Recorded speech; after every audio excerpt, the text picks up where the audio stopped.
Hello, hello. We are gonna continue with PARANORMASIGHT tonight. Now, hopefully this one goes well because I was utterly spooked the last time. But even if I end up getting spooked, that's okay. That's okay. That's part of the whole experience, isn't it? Yum yum yum yum.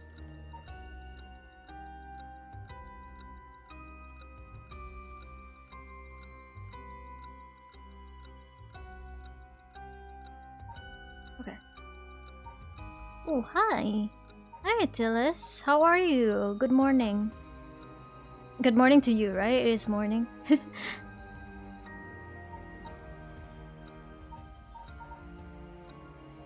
Yeah, I'll be moving along now. I don't remember where we're supposed to go. I do remember that the last time we got thrown into the chart. Yeah, there we go. So we have choices. We've completed Hitomi's help, I believe, but not complete. I don't think so. Okay, so it is complete. Never mind. So we just gotta go through fancy sushi or life can be tough. What are you doing this good morning? Okay, so let's go with fancy sushi first. I feel kind of reassured in Tetsuo's story. You know, I don't feel as scared. But Haruhi is not as scary, but there is an unsettling vibes to it. With dusk fast approaching, they have no time to waste. With that in mind, Tsutsumi and Erio direct their investigation toward Komagata High School and the Shiraishi residence.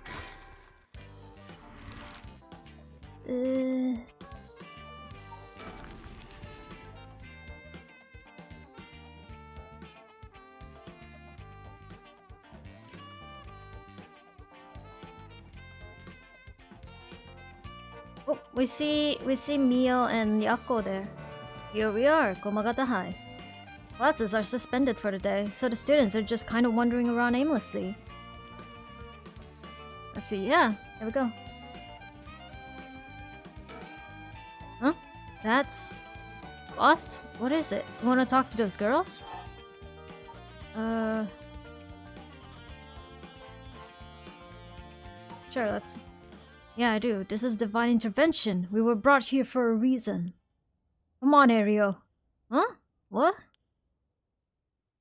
Oh yeah, okay. Of course he would know Miyokuro Suzu. Hey, aren't you... You must be the high schooler skirting the child labor laws who I've heard so much. Oh no, Ario, that is not how you talk to someone like that. Say that again? Sorry about that. He's with me. Mr. Satsumi, if that's how you feel, maybe you should look into improving my working conditions. I'd prefer not to work for free, to be honest. Don't you worry about that. If you help us out, you can have whatever you want. Boss's treat. Wait, really? Thank you so much. I've always wanted to go to a fancy sushi place. Oh, that is why this chapter is called Fancy Sushi. Oh yeah, like one of those places in Ginza? I've never been! Let's go! We got ourselves a deal, right, boss? The girls are at our service. Well, hold on now, what just happened? I never said I'd... Sushi? Looking forward to it, boss. Wait, since when were you included? You guys are funny. You should do a stand-up. So how much have you been able to figure out? Well, I know what happened around midnight last night. Someone invoked the Feast of Shadows, which boosts the power of curses, then brought forth the 7 mysteries of Honjo. That allows even those who do not have the power to cast curses to gather soul dregs for the rite of resurrection. At least, that's my hypothesis. Sounds about right so far. But I'm sure you know there are actually 9 mysteries, not 7. When the Feast of Shadows was cast, the cursed stones appeared before those who wanted to ride at the locales of the 7 mysteries. We've managed to gather 3 cursed stones so far, including the one I got first, the Evergreen Beach. You got 3 already? Wow! We have the cursed stone of the Fool's Procession. Well, Yako, the girl standing behind me, does. That's me, Yako, the girl standing behind Mio. She does? Is she alright? could take it off your hands. Well, the Feast of Shadows has no effect during the day, and there's still something I want to find out. Alright, I'll leave the Fool's Procession with you two then. So this is Yako Sakazaki. She was with Mio. Could she be a friend? Did Mio finally make a friend? She did. It would do this old man's heart good. Oh, he was actually concerned that Mio never had a friend? Oh no! But I better not say that out loud. Don't want to make her look bad. Thank you. Please keep collecting the other curse stones. I'll be looking for a way to stop the Feast of Shadows. Okay, got it. That should make things go more smoothly. What about the other curse bearers? Have you run into any of them? Well, last night at school... You were here last night? Yes, you see... And they told the story of the incident. Yuta were using a spirit board? That's so cool! So that's when you ran into the curse echo. I'm glad you survived the encounter. Somehow, we managed to get away without accidentally setting it off. The curse echo we saw took the shape of a woman missing an arm and a leg. That's the reed. That's the Fumichika Nejima one. The one-sided reed. Ah, her arm and leg are missing. What? A woman missing an arm and a leg, that's the one-sided reed. Huh? What's so bad about that one? You idiot, think! The curse bearer of the one-sided reed is Fumichika Nejima. He admitted it himself. That's his curse. Oh, that's right. Wait, but if that's the case... Nejima might have been here last night. Oh, what? I mean, it's possible he was lying to us, but... What? Who's Nejima? No clue. So Nejima is trying to take advantage of the Feast of Shadows for his own nefarious purposes. Huh? You said he's going to massacre the city at sundown today? And he's trying to get to your daughter too? That's why I've been trying to find him, but to no avail. Honestly, this information has been the most useful we've gotten so far. So just to be sure, could you tell me who else was at the school last night? Well, as far as we know, it was us, Mr. Jonouchi, and one of our classmates, Hitomi. And let's not forget the janitor was here and Yako was the one to see him. Don't forget old man Ashimiya. There we go. Wait, Hitomi? Do you mean Hitomi Okuda? Second year student? Well, yes, why? Boss, she was here last night. Huh? I saw Hitomi earlier though, and she didn't seem like a curse bearer to me. You did? You talked to her? Yes. Would you mind if we asked you a few questions about that? Hitomi said she didn't want to talk to the police because she was afraid she'd become a suspect. So I can't tell you anything unless you swear you won't drag her into this. Ah, I see. Don't worry, this is about a different matter. A different matter? You mean about that police officer, Mr. Yoshimi? You know about that? Did Hitomi say something about him? Yes, she did. Actually... Hitomi did say that Mr. Yoshimi entrusted her with something. He did? What was it? Talisman. Yoshimi gave her a talisman? Yes, apparently he also asked her to look for another one that was just like it. The one that Michio had. What kind of talismans could they be, boss? Doesn't ring a bell. But if Yoshimi was talking about them with his dying breath, they must have been pretty important. Did they find a talisman of Michio where her body was found? I'll check, but if they did, Yoshimi would have had plenty of time to retrieve it before he died. Right. Would you consider giving us Hitomi's contact information? I'd like to talk to her about this talisman. I'm not sure. She never opened up to anyone except Mr. Yoshimi. No good, huh? I was friends with Yoshimi, though. You don't seem like too bad of a guy. Not all that scary for a cop. But I doubt that'll be enough for her. She really doesn't want to end up becoming a suspect. To be honest, she was even a bit wary of us. Well, then. You think she'd talk to Yoshimi's fiancé? Haven't they met before? Oh, they have. She told us about that. Yes, she might be willing to talk to her. Alright, then we better find her fast. You haven't been able to reach her? That's a little worrying. Give me... How many... There's this one. I feel like this is the one that's, that our last protagonist is gonna be holding on to. Mayu Chozawa. We'll let you know as soon as we manage to contact her. Okay, I'd be willing to give Hitomi's contact information to her. Alright, one more thing. Hitomi told me that Mr. Yoshimi gave her instructions in the event that something happened to him. He told her to give the talisman to Mr. Nakagoshi from the police headquarters. What? So it was a Nakagoshi case? Why would Yoshimi tell her that? Could you check on that? I will. Well, I don't know if they'll pick up when I call. Is he with the Paranormal Affairs Bureau? Well, yes. Nakagoshi's the chief, but he's almost never in, so I don't really know the guy. To be honest, I'm not even sure if he exists or if he's just a figurehead. Never spoken to him myself. All the paranormal affairs cases are referred to as Nakagoshi cases. Jeez, what's up with that? That amulet Hitomi was looking for may be the missing puzzle piece to this mystery. Put a stop to the Feast of Shadows. It would help if I knew more about how the curses of these 7 mysteries first came about.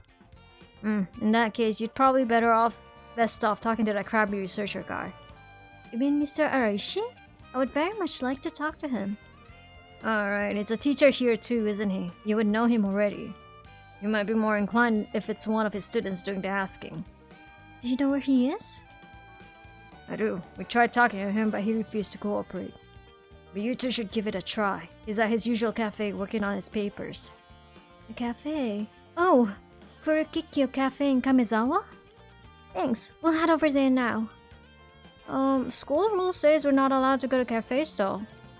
Don't worry about it, I'll allow it. Oh, cool! Rule breakers! Thank you! Oh, that's all it takes? For girls. For young girls who need to save the world, Tatsumi will allow them. There must be a mastermind behind everything. Someone who orchestrated all this for a reason. I want to find out why. We were talking about people who were at school last night. There was one more person, though I'm not so clear on the details. There was someone else? Apparently Hitomi actually saw Mr. Jonouchi getting cursed and killed last night. What? Talk about some vital information. What she said happened was... Michio was the one who killed Mr. Jonouchi? Are you sure it was really Michio that she saw? Well, that's what she told me. I wasn't there. It must mean there was another curse bearer here last night. Jonouchi was killed by a curse, so someone had to have been there whether it was Michio or not. Damn, boss, do you really think it could have been Michio's ghost? I mean, based on what we've heard, she does have plenty of reasons to be vengeful. Calm down. Just because the paranormal exists doesn't mean that just anything is possible. It's still possible that Nejima was behind Jonouchi's death. But what about Hitomi's story?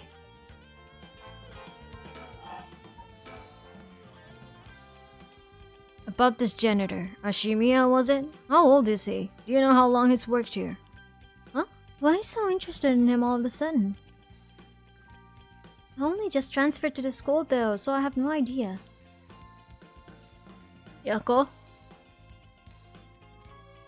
He's around 50 years old. He came to our school about half a year ago. No one knows what he did before, so there are all kinds of rumors about him. I see. Thanks. I think I'm starting to get a better picture of all this. Huh? Listen up. It's not uncommon for former prisoners to find work under an alias after their release. The notoriety attached to the former name can get in the way of proper rehabilitation, you see. What are you... No way. Evio, have the officers apprehend the janitor. He worked the night shift, so he might still be in the overnight room. Yes, right away. Ooh, this quick. Boss, bad news. Apparently the room's been empty all morning. Sounds like they'd been looking to question Ashimiya too, but couldn't find him anywhere. No. That all but confirms it. Just one more thing to check. Are there any photos of this Ashimiya? The old man seriously hated getting his picture taken. He'd always avoid it. Rio, call in urgent search for Makoto Ashimiya. We couldn't let him get away. Yes, sir. I'll contact HQ right away.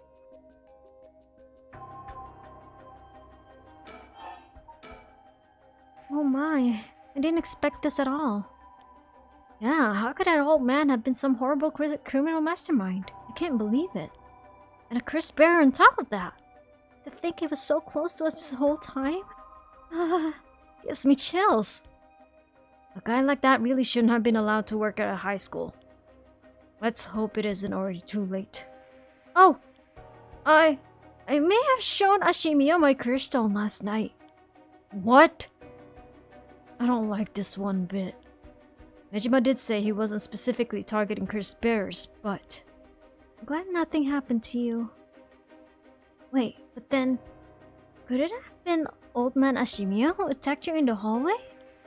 Ah! I almost told him that you were still in the building too! What? You did? Yikes, good thing I didn't say anything. You might have gotten very lucky there, kid. This is too much. I hope they find him soon. Come on, long arm of the law, help us. Alright, we are done there, I think. Jonouchi was almost definitely killed by a curse. But I wonder about the exact cause of death.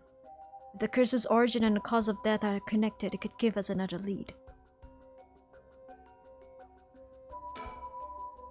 What's that rope all about? It indicates where Jonouchi's body was found.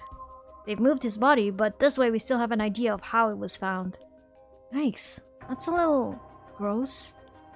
You can even see how his arms and legs are all... Cool it, Ario. You're scaring her. This kind of stuff is a little too much for a kid.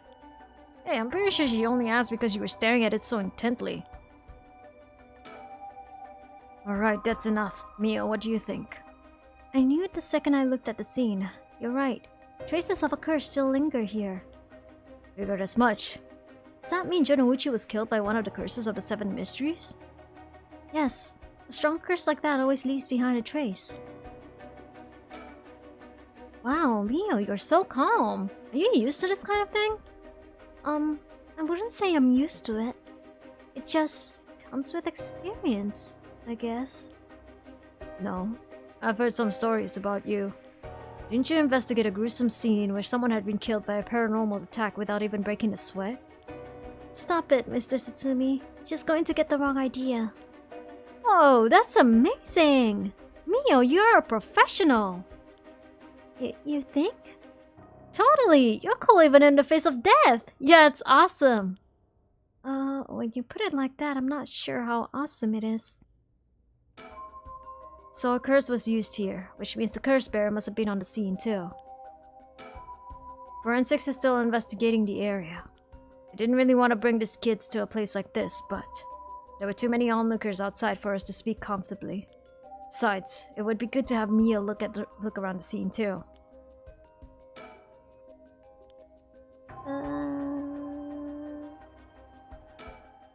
This is one hell of a coincidence, huh? That this random girl you know is already involved with the case. Yeesh. What was that thing you mentioned about Michio earlier? Something about a grudge? Did you know anything about her? What's your relation? I'm her friend. I was actually planning to resurrect her at first. Ah, I see. We gained quite a lot of information from you two. It's only fair we share as well. Tell her, Ario. Alright. Keep in mind that this is just a theory, though. Okay. After re-examining the crime scene, Yoshimi concluded that Michio's death wasn't a suicide but a vehicular collision. Wait, what? An accident? Being hit by a speeding truck or van would have resulted in similar injuries. The investigation was ordered by Yoshimi, so it seems he had his doubts about it being suicide. A van? Speeding? Yaku, what's wrong? Are you okay?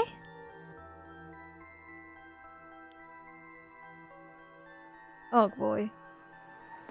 Give me a sec. I don't wanna... Shit. What was... It was just a sound. Okay. Okay. My bad. Saved at the wrong time. A van. There's a young man in the driver's seat? Wait. In the passenger seat? A woman? Wait, was I? Are you back now? How do you feel? You're covered in sweat. Yeah, I'm okay, I think. Sorry, I went a little crazy there. It's no problem. As long as you're okay. It was quite a surprise, though.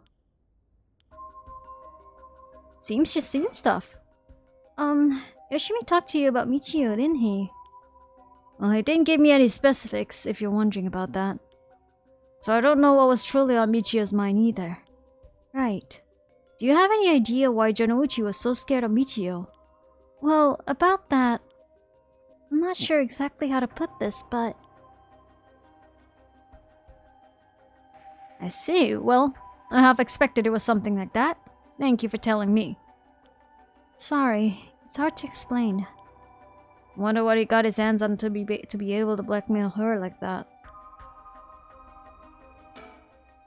Michio, what happened?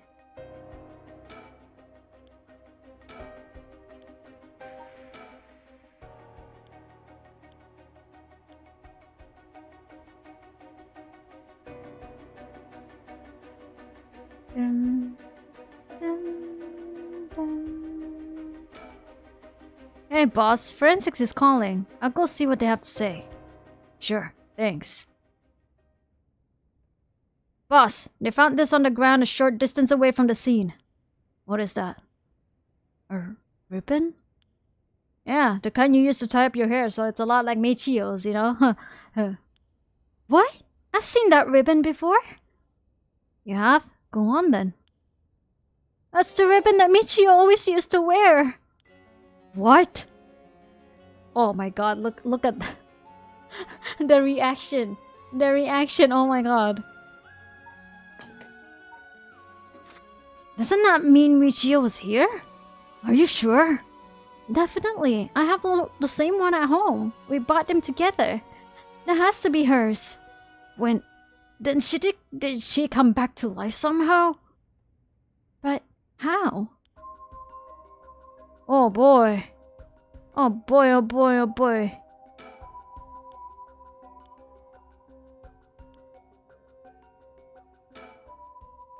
If I was Michio and I came back to life, where would I go? That's the question. She got her revenge on Jonouchi, but she may have more revenge to dish out.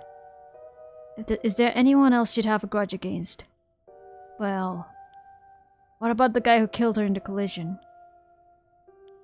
She really did come back to life. Then it's terribly sad that she's spending her new chance at life like this. Being obsessed with revenge is such a tragic way to live. I think we're done with this section. I'm afraid that's all we can tell you.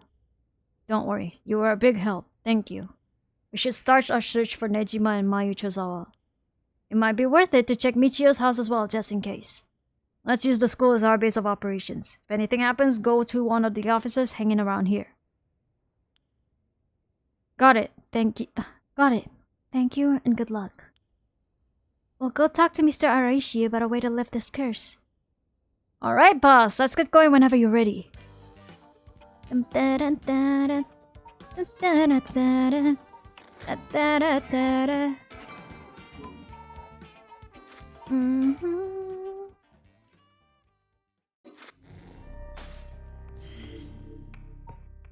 Oh.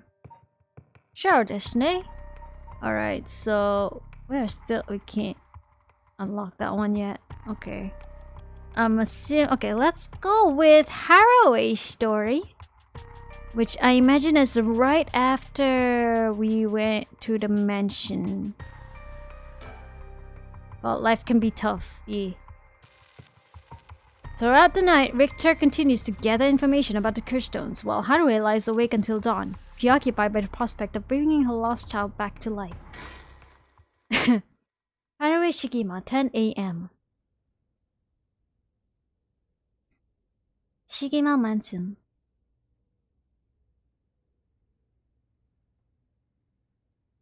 Good morning, ma'am. How are you feeling? I'm fine. I hope we can make good progress today. How's your curse stone looking? I haven't felt anything from it since sunrise. Interesting. It's possible that its powers can only be unleashed at night then. That aside, why are you so late this morning? There are unfortunately some things that can't be investigated while the world slumbers. But I did get some research done in what limited time I had. Very well, let's talk. I am trying to find a sticker, okay? Nope, don't think there's a sticker in this part, okay. Mansion. This is the old mansion where I was born and raised. What else? Surroundings. The town is beginning to wake up once more. The clamor of society can be heard from beyond the garden gates. Like any day, a cloud of pollution drifts out from the industrial area.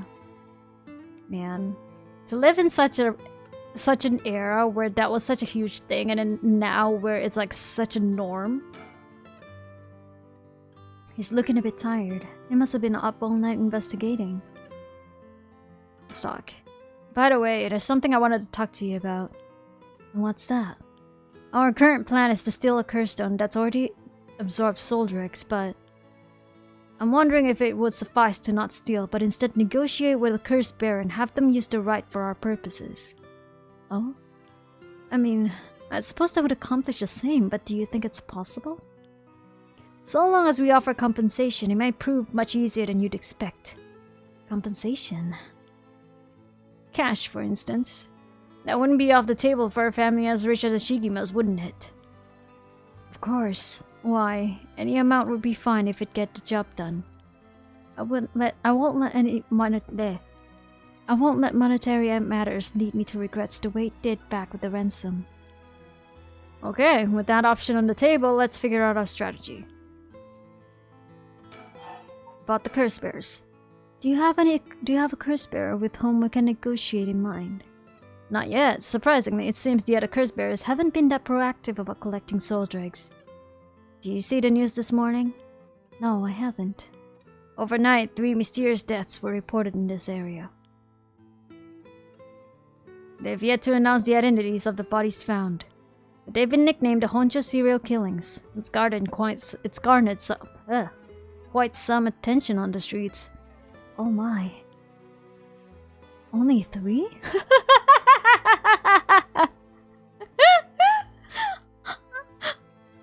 Oh god. Oh god, I missed her. But what is this? Madame, why? Why do you let yourself be like this?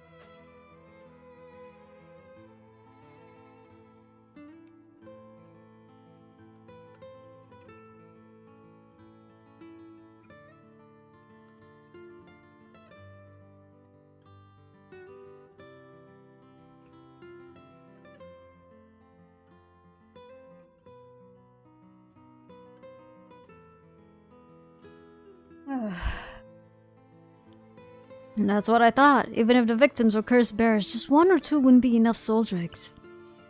And for what those curse stones are capable of, a mere 3 victims seem a little on the low side. With this little activity all through the night, the curse bearers must be a cautious bunch. What's holding them back? Are we not all after the power resurrection? There may still be some undiscovered victims, but it doesn't seem like anyone has gathered enough soul dregs yet. And we might have to set up some bait to spur them into action. And then we offer them the deal. Boy.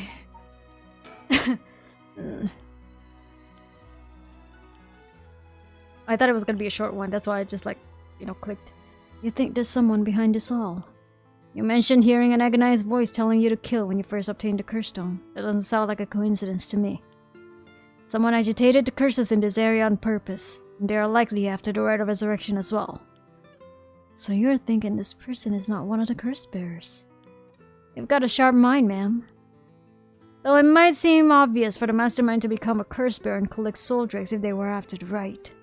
This would be very risky, since as a curse bearer themselves would be a target. Yeah, that would make sense.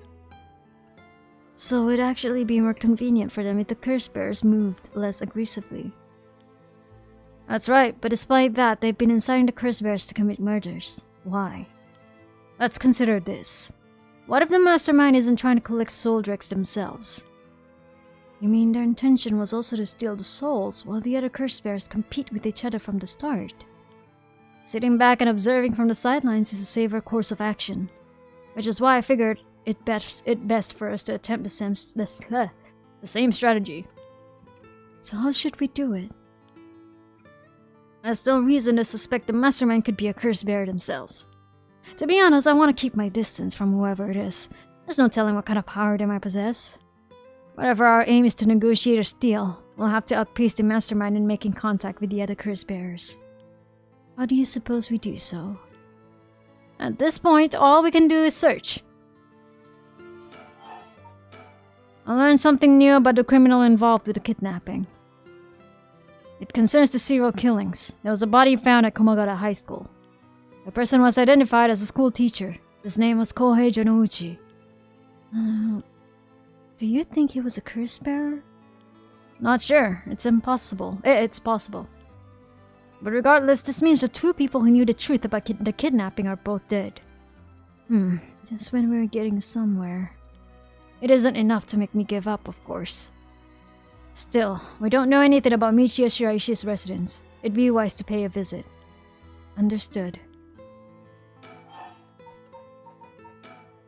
If there's a mastermind inciting the curse bearers to collect soul dregs, can we be sure there even is a rite of resurrection? Good question. The riot could be nothing but a myth fabricated to spur the curse bearers into action. Seeing it might be for naught, why do you want to give up? Ma'am? Never. Understood. After all, we'll never know the truth until we see it for ourselves. But we'll do it without using the curse ourselves.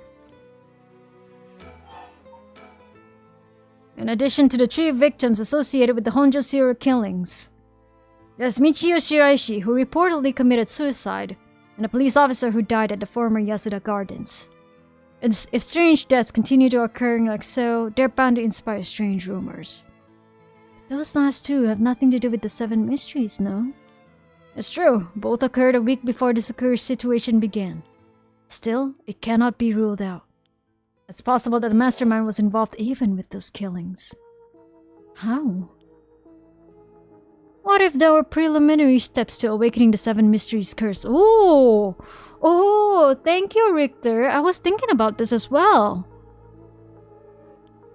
Can we really assume they're unrelated just because the timing doesn't match up? Or rather, the police officer's death is so baffling that it'd be easier if it were connected to these curses. The victim wasn't the type to be caught off guard easily. You seem to know a lot about this. I suppose we weren't strangers. My personal feelings might be wrapped up in this one too. I see.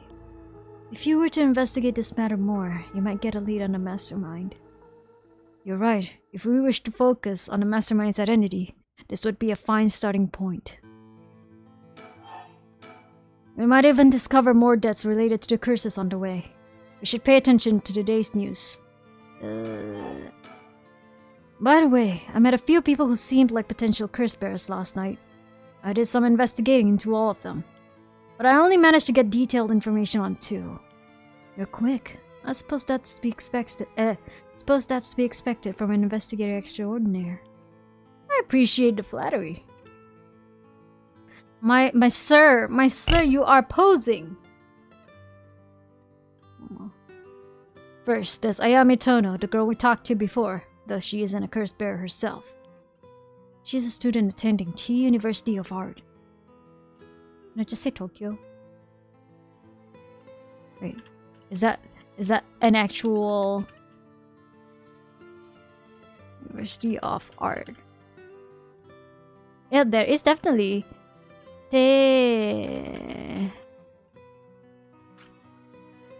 No, okay. There are no other art university with a name that starts with a T, so just say... Wait! There is Teikoku Art School. Wait. I did think about this, but... Oh, this became the Musashino Art University, but I don't know at which time. Yeah, and it's also in Tokyo. See? I'm not that bad about my knowledge about this place. Seems like I know more than I thought I would. Anyway. She currently lives alone in an apartment near Midoricho Park. You even determined her address? You're not one to be underestimated, Mr. Investigator Extraordinaire. I called every single university with a Kiyoi in the curriculum pretending to be a parent. I went around and checked on her place on the way here. It doesn't seem like she returned home last night. I'm worried she might have run into some trouble. Didn't you attempt to follow her last night? I'm embarrassed to say, but I couldn't. She shook me. I couldn't keep track of her. And here I thought you were an investigator. Stop! You're just teasing him now, Haruhi. I'd like to learn more about her, but it would take some time. She's planning to steal the curse stones, just like us. It's best we act carefully around her. Next is a tall man who was dressed in black. Oh yeah, the first man that we met as Shogo. I met him near Kinshicho. He stood out with the way he dressed. Managed to get some good information from him. Impressive. What can I say? He works as a secretary to Hiyaku Soap's chairwoman. I believe his name is Takumi Umioka. The Hiyaku Soap's headquarters and factories are both located in Honjo, correct? Yes, they've been here for a while, but it's only in the past 10 years that the company has shown significant growth. I remember seeing the chairwoman on the news a few years back. She seems to be very shrewd. With the increase in sales, I assume she'd want her factories running at full capacity. But with the harsh restrictions against industrial waste, a lot of the factories with older equipment had to be shut down. That's right. Even 10 years ago, there were many complaints about chemical plants dumping waste into the river. Most companies back then were more concerned with making profit than protecting the environment. Ain't that still true today? It's like 2020. 2023. This was back in like 1980s. I wonder what a man working for such a company would have been up to in the middle of the night. On the way here, I stopped by the company's headquarters, but they hadn't started for the day. Should have better luck later. Let's hope you will. Perhaps they're interested in seeing if the right would be beneficial for the product research into beauty and skincare? Huh, now that's an interesting thought. I ran into one more suspicious young man last night. I bet this Shogo. This one seemed to be out collecting soul dregs, right? Oh no. Indeed. Couldn't get a good look at him though, and I couldn't gather enough intel to properly identify him. It's Arishi. Well, that's a shame. But I can make an educated guess. Oh? You know that the researcher who discovered the ancient text on the Rite of Resurrection? The one that lives near here? His name is Hideki Araishi, and the man I met was very similar in stature. Oh my, even he is involved? How awfully suspect. Considering his background, couldn't he be the one who initiated the whole affair? I think it's possible, yes. Which is why I decided to refrain from making contact with him for the time being. Safety first. Understandable. Of course, I want to learn more, but this ain't the right time to focus on him. So who should we be focusing on? There's a lot, bro!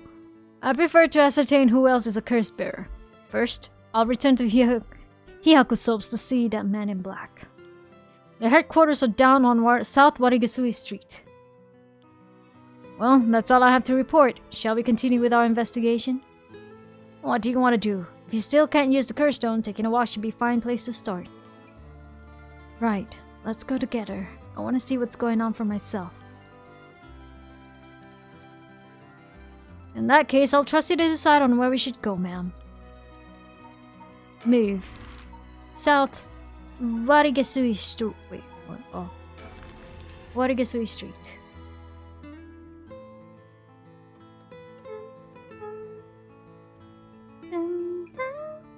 The Hyaku Soap's headquarters are on the other side of South Warugasui Street. They were closed when I visited this morning, but it appears things are up and running now.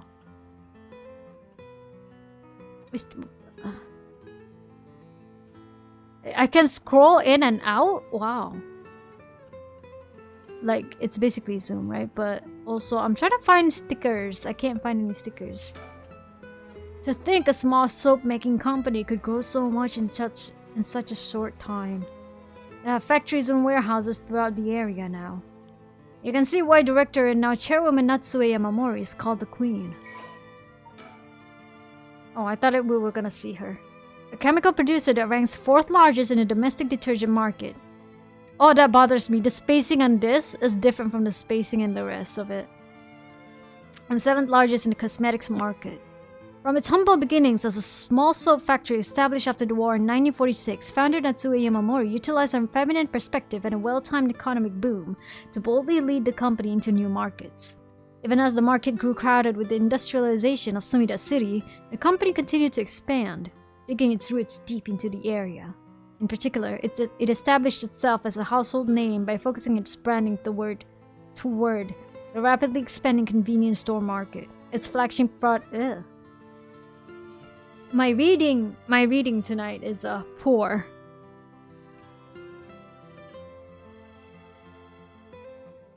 Its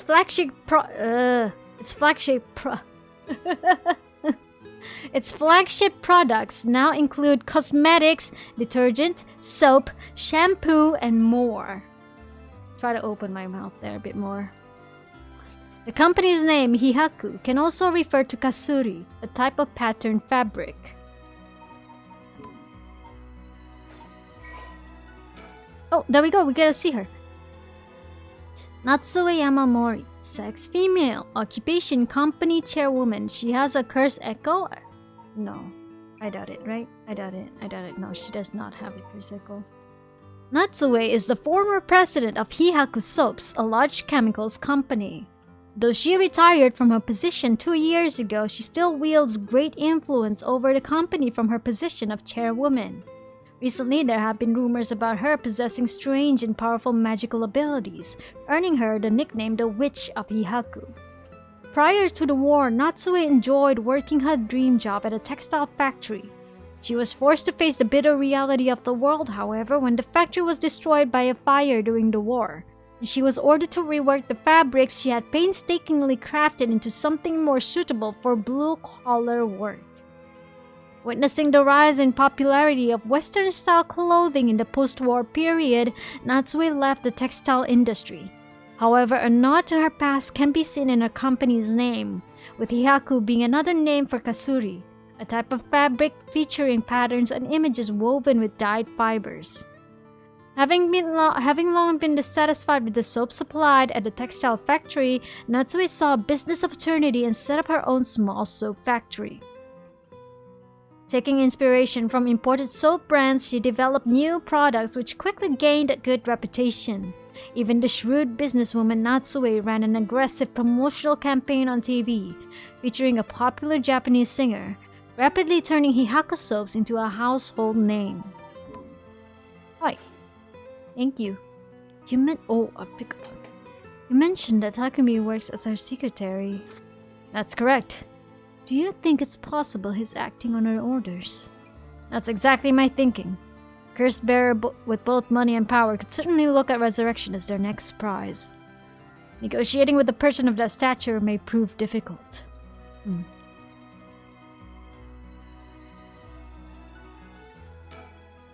First, I needed to confirm whether Takumi is the man I ran into last night. Then I'll be able to determine if he's a curse bearer. It'll be better if I go inside the headquarters alone. I should walk around. Visit a cafe for some tea, perhaps? It'll be better if I go inside the headquarters alone. Oh, alright, okay. I'm going to go in. Maybe a while, so feel free to find somewhere to kill time. Okay, good luck in there. Okay. Ow, my butt hurts. Sorry to keep you waiting. How did it go? I'll fast forward to the conclusion. I met with Takumi. There's no doubt he's the same man I saw last night. But it doesn't seem like he's a curse bearer. But that doesn't mean he has no connections to the recent curses. He knew about the 7 mysteries. He even guessed we have a curse stone of our own. Excuse me?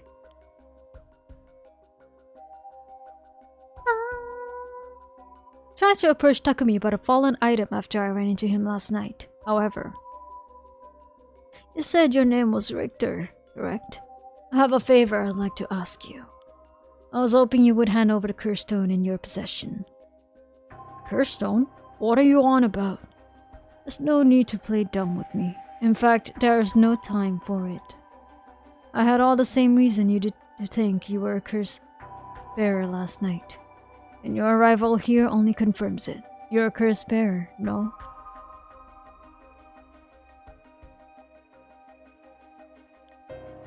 You're right. We lack time. I'll confess, I am a curse bearer.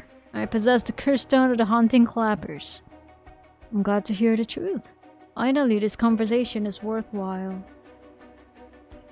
It is a dangerous item you hold. Give it to me. My company will take responsibility to dispose of it. I didn't know the soap business specialized in scrubbing curses clean. Right there! It is the prerogative of Miss Yamamori. Is that so? Assuming you've obtained the curse, you understand the power it involves, no? Miss Yamamori possesses supernatural powers akin to those of a god. She also has a deep love for this land, having transformed it from the pile of dirt it once was to the home of our headquarters. She cannot stomach the fact that it's now the site of these curses run rampant. So, you're telling me the Queen of Ihaku is a real-life witch? She wouldn't appreciate being called that, mind you. There's a sorcerer by the name of Suigen Gamyodo who's gently working behind the scenes, exorcising spirits and the like. Go on. That being so, there have already been instances of the dead coming back to life. Oh shit! Is this about Michio? You understand the urgency of this matter. There are curses we're speaking of, tools which are used by wicked beings to possess people. The rite of resurrection is nothing but fabrication meant to seduce the curse bearers into unspeakable action.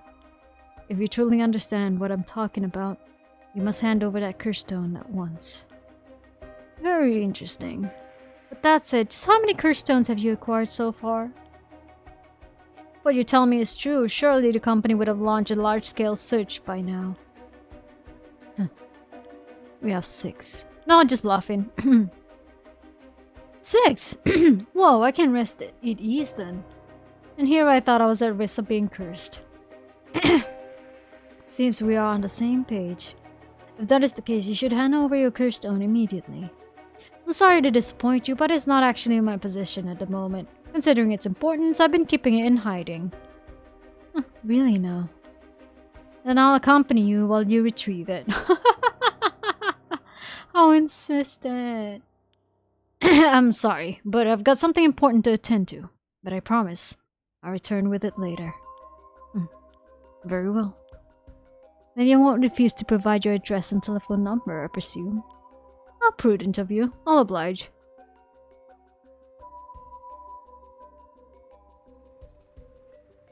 And that's how it went.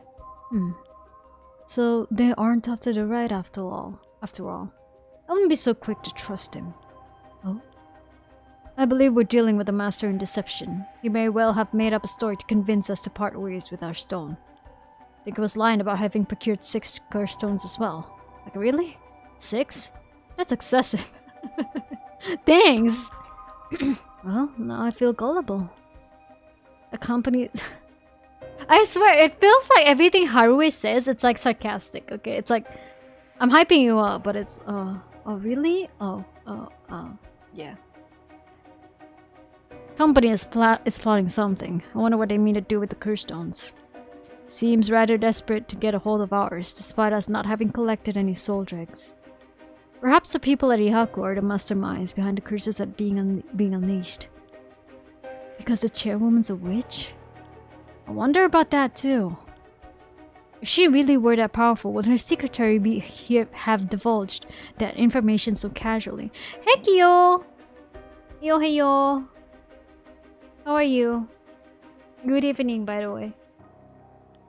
There's so much reading. I'm losing my voice. Slowly, but surely. Every day I do a Paranormasight stream, I lose my voice. Takumi was either making it up as he went, or he's trying to spread a rumor. For what purpose would he do that? Recently, people have been caught up about the occult more than ever before. If word spreads that Hihaku's chairwoman has godlike powers, she could very well benefit socially and politically from that mystique. That's unsettling. Okay, wait. We should avoid Hihaku for the time being. It'll be a pain if I have to deal with Takumi again. By the way, there's one thing of more of interest I heard while in the company's reception lobby. And what's that? People were discussing whether one of the bodies found this morning was that of a Hihaku employee. Really? So as long as the officials haven't revealed the identity, it all amounts to no more than a speculation though. Despite that, I have reason to believe Hihaku Soaps is deeply involved with the 7 mysteries. Oh yeah, I don't know if this is the route, but I feel like it should be canon that Shogo died. So yeah, Shogo is an employee of Hihaku Soaps and he definitely...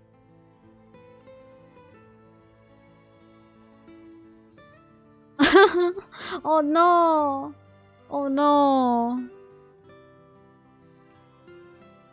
So out of it, but blah, blah, blah. Is everything going well for you? Are things going smoothly? Richter is a nerd. Just so you know. He's like a flamboyant detective guy. I love him. At the very least, I can assure you I've gathered that much. The more we know, the better our negotiations will go.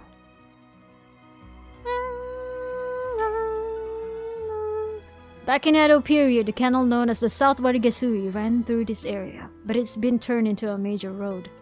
It's a bit away from Kinshicho Station or Ryogoko Station, though it's still considered a nice area. The stories of the ever-burning lantern and the foot-washing mansion both took place around here. Oh, very scary? I'm sorry, I didn't see anything you're talking about, so like maybe I'll check those later. I'm sorry it was scary though. I hope you're feeling safer now. One of the bodies discovered this morning was found by this road as well. This is quite a lively area, huh? I suppose you could call it somewhat of a city center. Okay. South Warigasui Street, partitioning ditch.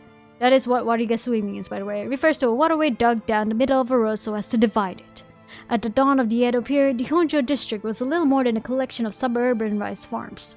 As the area became more developed, the South Warigasui was excavated in order to drain rainwater into Yokojiken River to the east. Though it served the people long and faithfully, it was converted into an underground culvert at the beginning of the Showa era. In the present, no trace of it remains on the surface but the street that bears its name. I feel like today's stream has gone a bit longer. And it's just a shame that my tongue has a sore right now, so like even reading is a bit hard. I think that might be what has made reading just a little bit harder tonight. Alright, let's go to next nearest. Yeah, the text is big and readable, right? I initially when I first streamed this, it was like in the same resolution as Fatal Frame. But then like I would be blocking the text. I would be blocking a lot of the text, so I decided to do one with the overlay. We're here. This is Midoricho Park. Ayame Tono lives around here.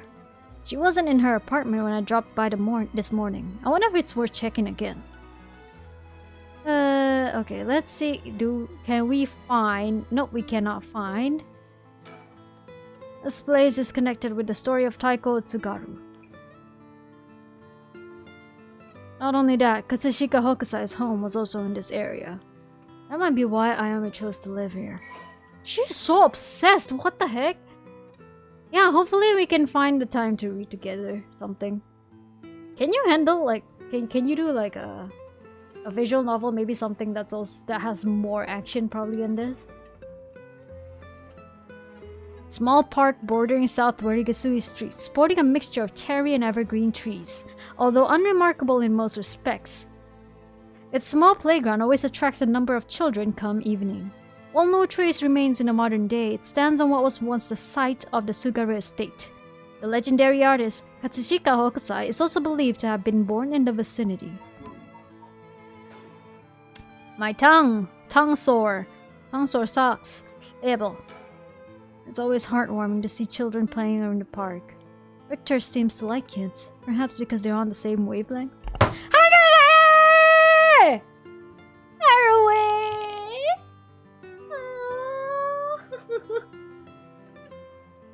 The way she thinks about this guy, it's amusing to me, frankly. No. This has quite just only a little. At most you curse somebody, right? But other than that, you don't really got much action.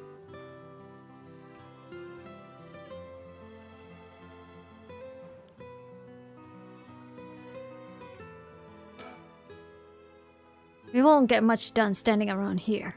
Why don't I go and check out Ayami's apartment? You don't mean to speak with her, do you? No, I'd prefer to get an idea of what she's been up to. I'd like to see whether she's been home or not, just to potentially get a trace on her movements. Then, be my guest. Okay, shouldn't be long. Like something, something with puzzles, I guess. But not this. This is more reading than anything, really. I'm back, ma'am. So, nothing? I'm afraid so. She still hasn't returned.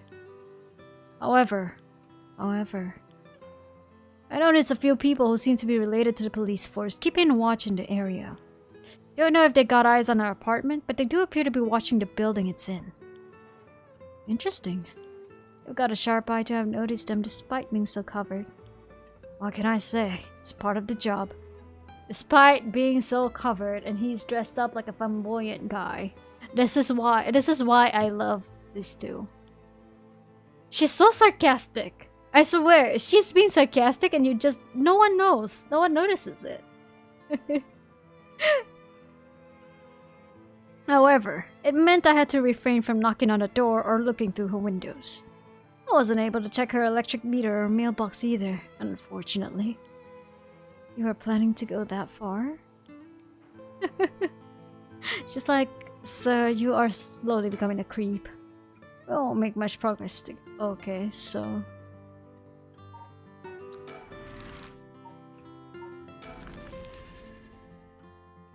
They are really fun characters, by the way.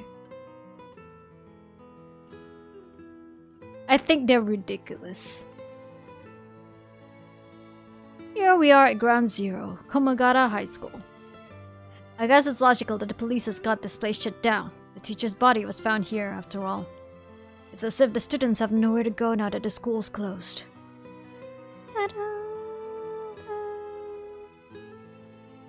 I'm trying to find... So they have a collectibles thing in here. But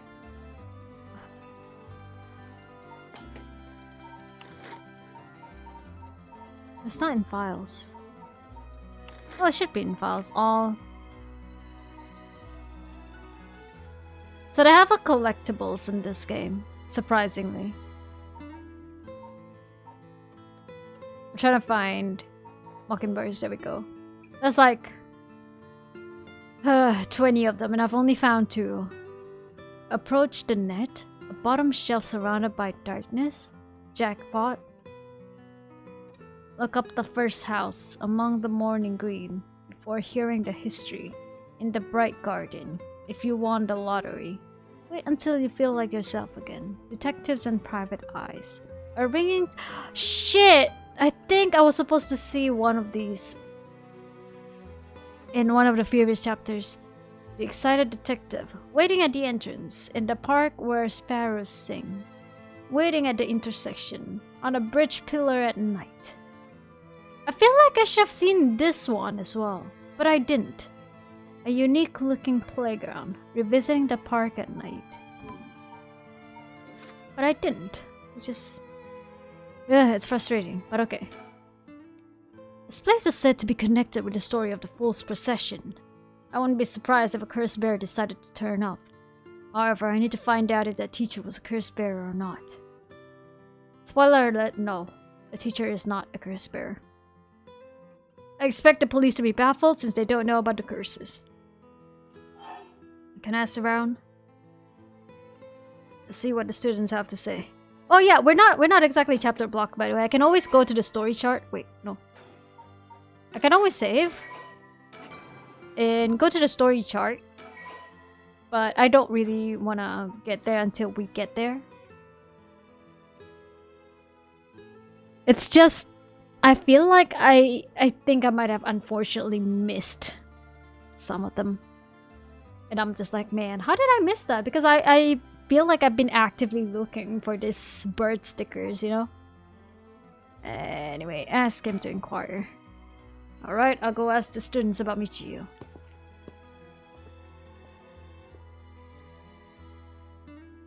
I'm back, ma'am.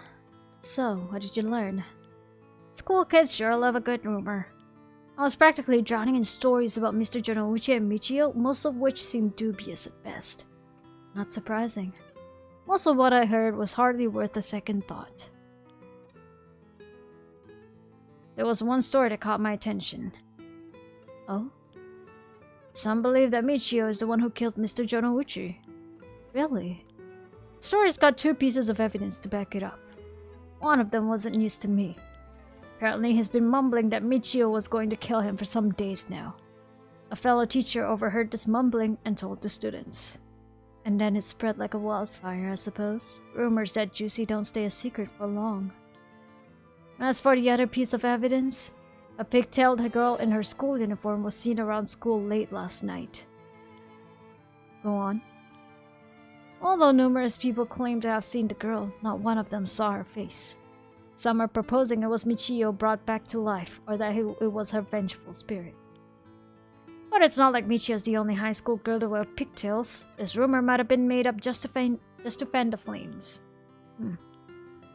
But if it were true, I'd want to get a hold of her in order to hear her side of the kidnapping.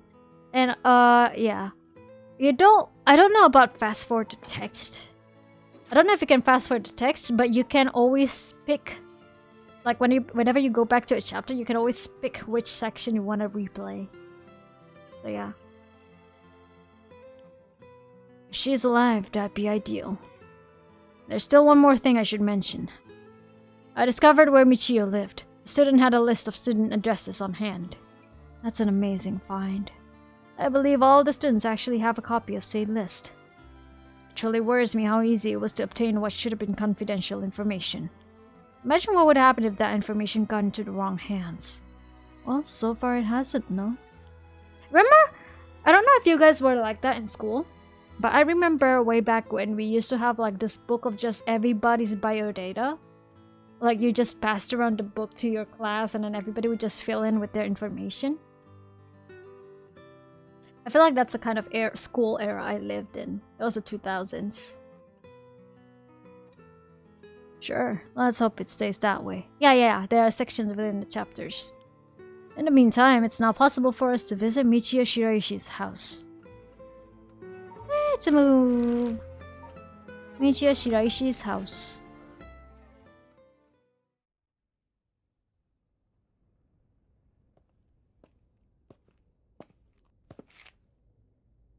How did it go?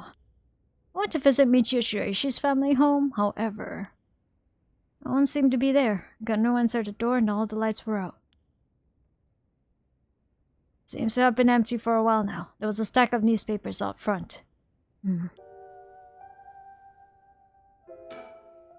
Social connections run deep in working class areas like this place, so I decided to talk to the locals. Met a few nice old ladies who were kind enough to give me the scoop. Turns out that Shiraishi's reputation really went down the dumps this past year.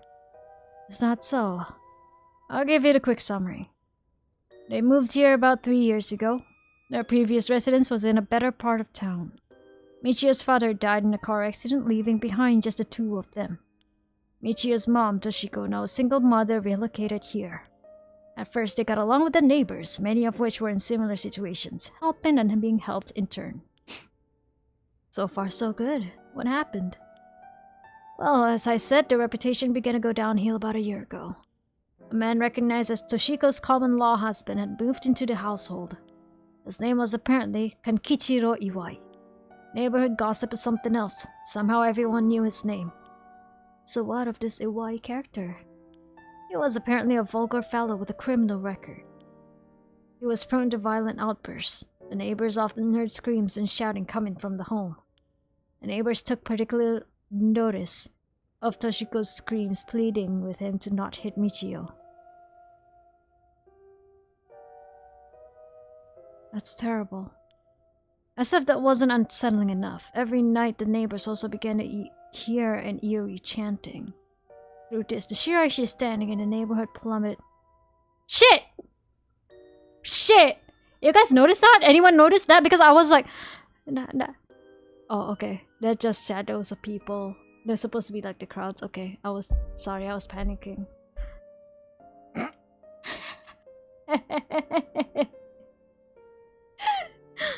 They're just supposed to be the crowds, but I was panicking and I thought it was like a ghost or something. Now I know better. Through this, the shiraishi standing in the neighborhood plummeted rapidly. Toshiko was often seen covered in bruises and wounds. She stopped responding to her neighbors. She would just turn the other way when greeted. They kept her storm shutters closed even during the day and effectively shut themselves away from the entire community. Sounds horrible. Why didn't the police step in and do something? Unfortunately, under our current laws, the police aren't allowed to get involved with domestic disputes. That's awful. And then Michio reportedly killed herself. Things only got worse with Iwai. Toshiko was admitted to the hospital for physical and mental abuse. Ever since, Iwai hasn't returned to the home. Many locals expressed sympathy for Michio's circumstances, but just as many were fed up with shiraishis entirely, seemed relieved that things finally quieted down again. Seems that they were still considered outsiders even after 3 years of living here. I don't understand it. Why would Toshiko have gotten involved with such a brutish good-for-nothing in the first place? I've heard many stories where one partner's personality does a complete turn after entering a relationship. Yeah, I would know that. I mean, it wasn't that case for me, but I would kind of understand where that was coming from. After her first husband's death, Toshiko's financial situation had also taken a turn for the worse. She was determined to send her daughter to a good high school. Possible she fell victim to sweet promises. Life can be tough, I suppose. You don't seem moved by the story, ma'am. That's fine. People have all kinds of stories. Kankichiro Iwai, the common-law husband of Michio Shiraishi's mother, Toshiko Shiraishi. Kankichiro started coming and going from the Shiraishi household a little over a year ago. Seems he has served some time in prison, but the details are unknown. What if he was Fumichika Nejima's cellmate? Huh? Oh, so you came here too. What is it? I bet it's the detectives. Yeah. Ah. Could you repeat what you know one more time for me, Richter? I was like about to get jump scared there. Just about. Alright, okay, so I feel like... Okay, let's save there and try and see if I can... If there is a sticker where I suspect there to be one. Oh, shh! No. Let me see. Ala, but I gotta start from the beginning because if I start from Susumi answering the phone, then he's already in the booth. Yeah, that's a problem. Okay.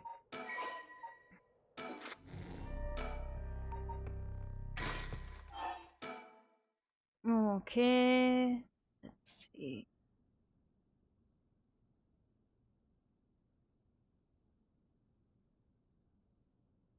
Gotta just quick click this one.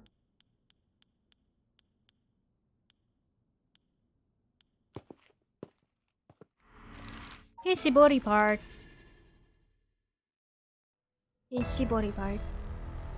Yep, this is where they saw Shogo Okiye, the first protagonist.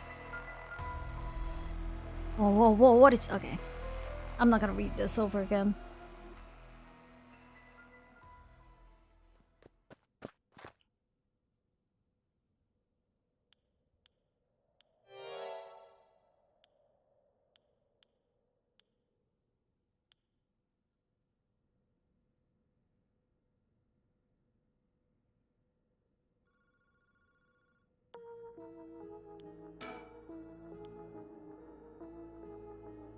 No!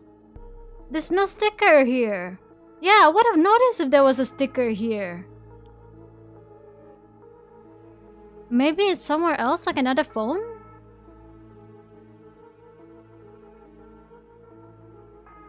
Yeah, I guess not. Okay. So that was a waste.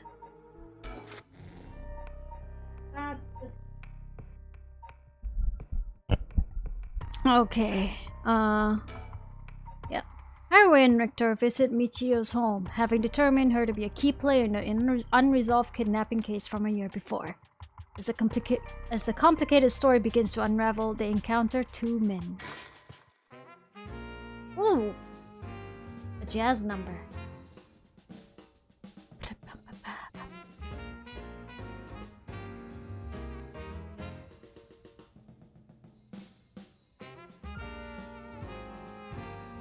Ma'am, allow me to introduce one of our country's most elite detectives. My name is Jun Ario. I'd hardly call myself elite, but either way it seems nice to meet you. Oh no! Oh no, does that happen often? Does that happen at all before this? This here is the brilliant Chief Inspector Susumi, and yes, he's just as rough and tumble as he looks. Sometimes I really don't know if you're complimenting or putting me down. So you two are detectives. This is my client, Mrs. Haruhi Shigima. Her father's a big deal in the police himself, so remember to mind your manners. A big wig named Shigima? Boss, you know of this guy? Shit, I've heard the name, but you know I don't keep track of who's who in the upper echelons. There's no need to worry. I am my own person after all, and my father has nothing to do with all of this. Oh, did you hear that, boss? Looks like you're getting off easy again this time. Don't make it sound like I'm involved in some shady business. It ain't like that. First time. Oh dear. But okay, wait. Can you like explain to me what Stream Elements does really? I feel like what Stream Element, from my understanding of Stream Elements, right? It is basically like the widgets, like the chat box and the overlay and stuff. It is where you host that stuff, and then after you use the browser link to have it on your OBS or slobs. Is that what it's about?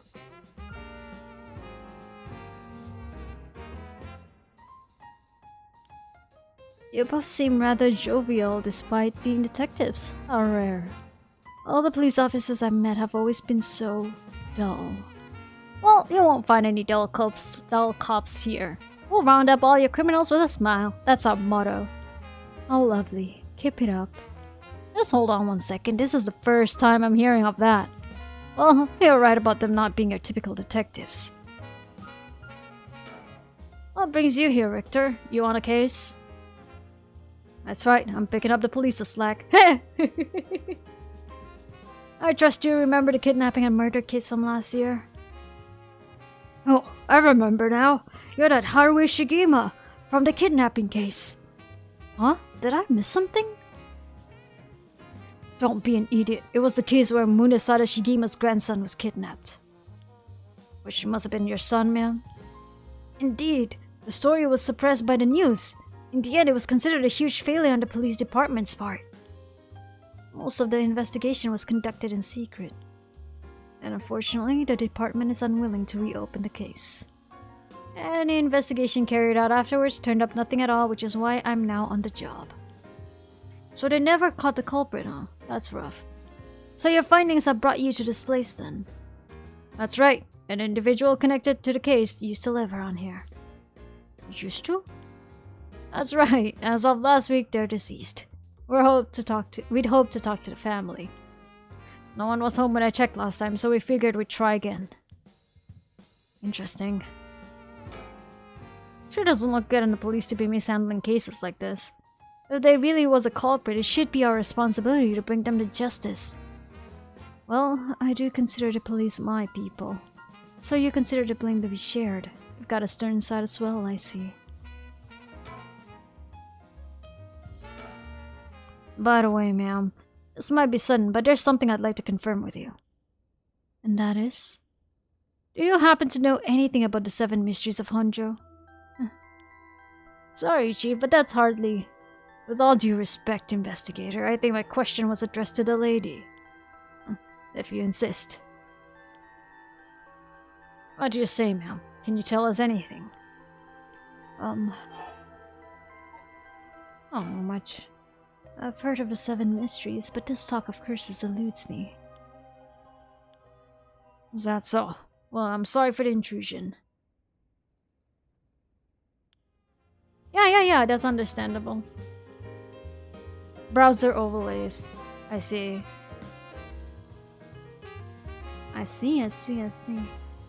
It's just that, you know, I find it a little bit... I find it just a little bit confusing, because I was like, how do you set up your overlays in Elements? So for me, it made a lot more sense to just like host it all on OBS, but I do not know the difference, or if it's like more PC, if it's more GPU friendly to host it on browser, like through Elements.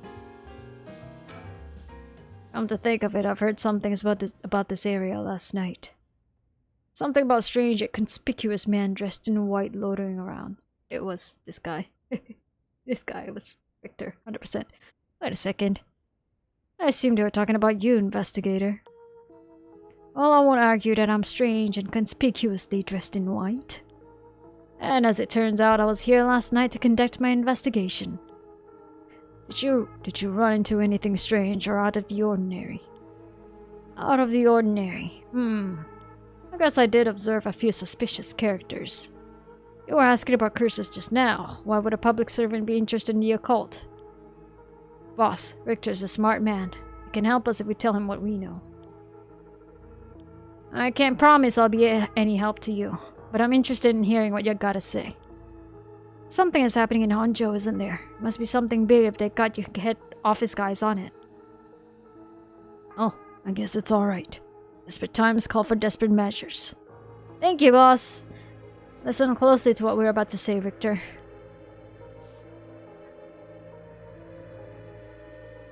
So by using curses to commit murders, these people collect soul dregs to perform the rite of resurrection. Richter, you already know this. And these curse stones are somehow connected to the 7 mysteries of Honjo? It's a tough story to swallow, but I don't see a reason to doubt you either. I figured the strange occurrences happening around here recently are connected to these curses. To get the situation under control, we've been searching for the curse bearers to confiscate the curse stones. You have any information that might help us? That's tough. I never expected curses and other mumbo-jumbo to play into this all. The face of a liar. But if we're talking shady characters. That was this middle-aged fellow I saw on South Warigasui Street. He had an average build. Oh, he's trying to pin... He knows that guy does not have a curse stone, but he's trying to pin it on him to avert their attention, to divert their attention.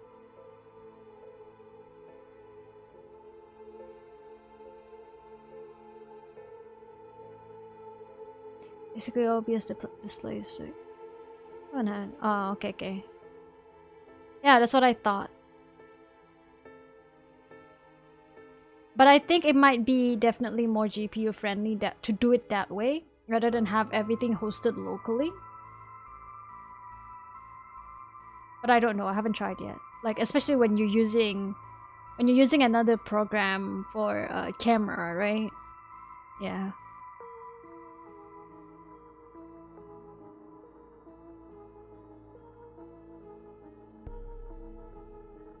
Understood. It's okay. Thank you for sharing. Because like like my base my base is literally just I got everything on OBS. I got everything on OBS and that's it. And my chat is like I have like a site that I use for like the YouTube chat formatting the CSS thing, right? And then after that I just dump it in OBS and that's it. But I am just going to assume that for stream elements it's the same thing. It's just that you're hosting it on a browser rather than, you know, locally. Boss, what do you think? Well, considering the location, it could have been Hideki Araishi. We already got his curse stone. Impressive, you two are working quick. Did you see anything else? Not that I can remember. Oh, the shame. Oh, wait, no, they weren't talking about Takumi.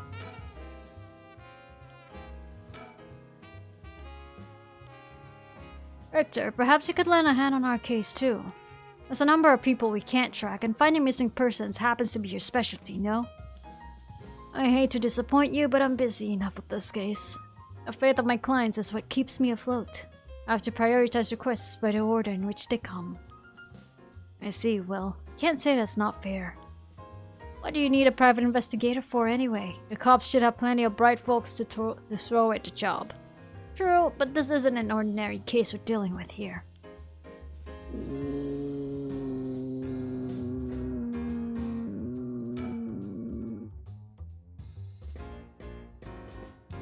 Yeah.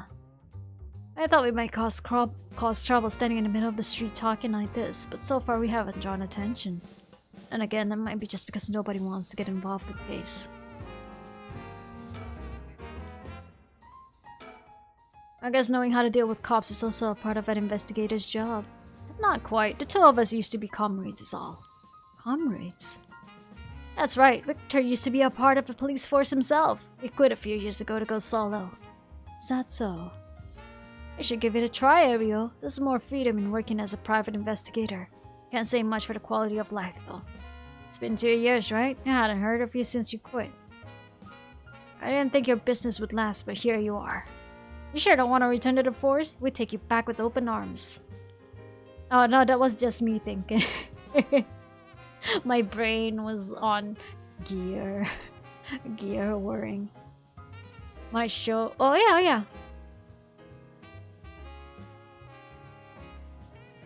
Yeah, that might be helpful. I mean, I'm fine with my setup. Not that I have a problem with it at all. It's just that, like, I would like to know any other ways of setting things up so that it's, you know, that I have other options and that I am educated enough to make that step when I do, if I do. What, to sit on my ass and watch the birds fly? I'll take a pass. I don't belong in that world. Come on, Richter, we need your talent. The public needs you. Nah, you don't. This is my calling. The police manage just fine just without me. I'll keep on tying up all your loose ends, saving the little birdies you abandoned. I'm sorry, I was looking at his... Oh! Oh! Damn, there was one here! Lucky! That's number 12, the Royal King Penguin! Oh, that's so? There we go! We got a sticker! Mockingbird number 12. What does it say? Royal King Penguin. Well, that changes the caption, so...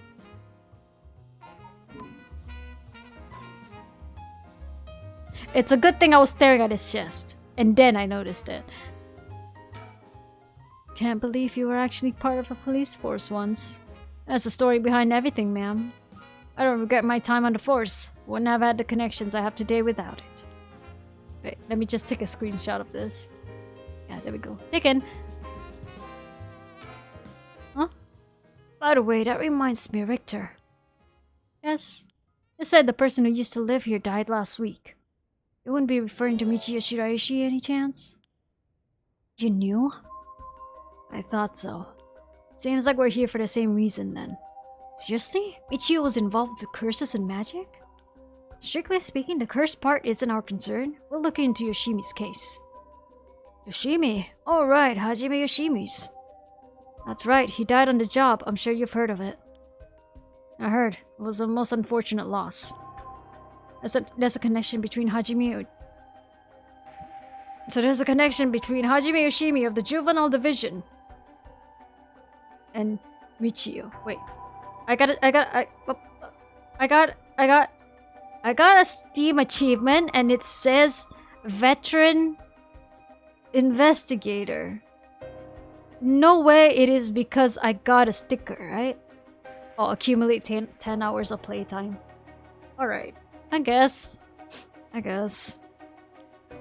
Well, hold on. Let's focus on Michio for a second. You think she had something to do with the kidnapping? Talk about unforeseen developments. Exchanging information should prove mutually beneficial. I'll tell you what I know, but in turn I want the full scoop on your findings concerning Michio. Sure, to tell you the truth. And... What? You believe Michio's ghost is the one who killed Mr. Jonouchi? So he wasn't just mumbling nonsense? I mean, we haven't really confirmed anything yet. But the testimonies we've heard and the evidence we've found point in that direction. Testimony? You mean from those, psychic high schoolers? And they also said there was a chance Michio hadn't killed herself. Wait, if that's all true, then... Did you figure something out? Kankichiro Iwai! Ow. My own throat hurt from that. But I'm laughing at Harue's face. Huh? Kankichiro Iwai! He'll be the next victim! We'll have to open the door to Shiraishi's house. We need to look inside. Hey, what's gotten into you? Boss? I'm sure the landlord would give us the key if we asked. Screw that, you know how long that could take. We can ask for permission later. Richter? Hey, Richter, come down. We can't just...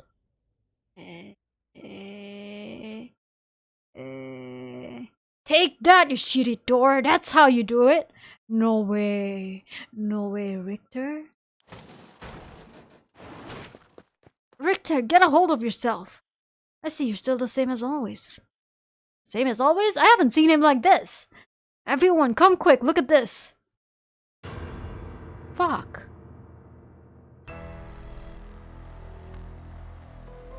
Oh, bro. No. Oh, no. It might be true then. It might be true that what I suggested in the previous stream, that Michio Shiraishi herself become one of the curses, is a thing. That might have been what happened here. Somebody has a hold of her cursed stone, and she is a curse. She is now a curse. Whoa, what's up with this room? Boss, there's a dead body in here. Oh, could that be Michio's dad? Nah, he's her stepdad at best. If that, it's got to be the body of Kankichiro Iwai. There's no doubt about it. This man's a goner. He's gotten real messed up. Looks like he's been like this for a while. Let's say it happened last night. Ario, did you find Jonouchi's body in the same state? Yep. Now that you mention it, it looks as though Kohei Jonouchi had died from a number of heavy blows. What are you suggesting, investigator? It was Michio Shiraishi. She's alive. She used the power of the curses to get back at the men who ruined her life. That's ridiculous. You're suggesting she actually revived? It's got to be that, and if she's alive, then...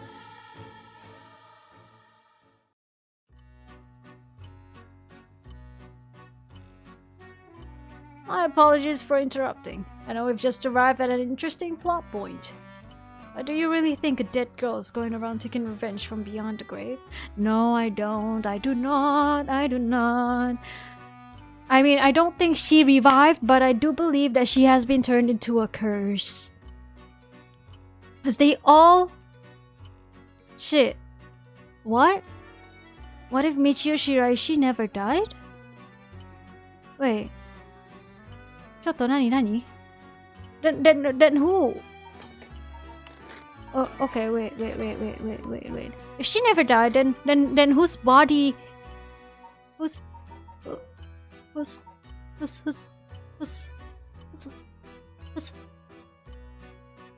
body was found in this state, then?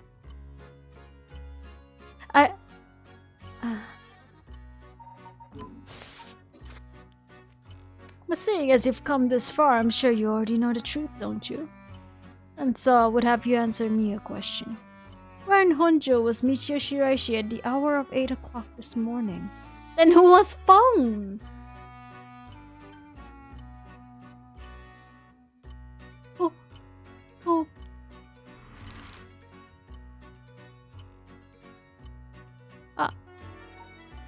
I don't know. I don't.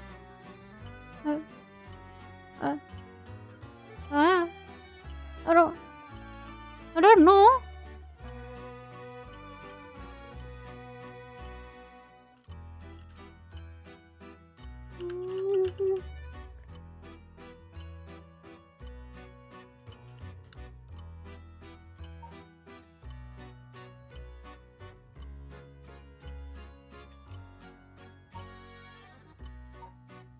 I don't know.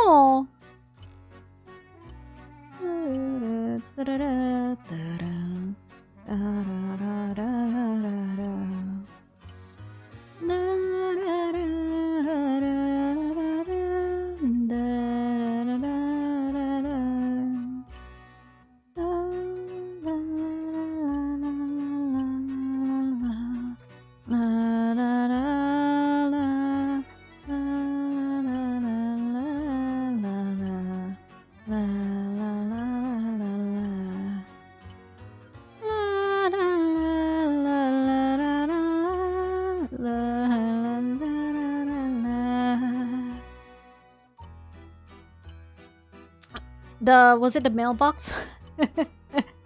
Was it a mailbox? Are you talking about a mailbox one? Because yeah, that one, yeah. But I'm not sure if there was any other puzzle that got you like that.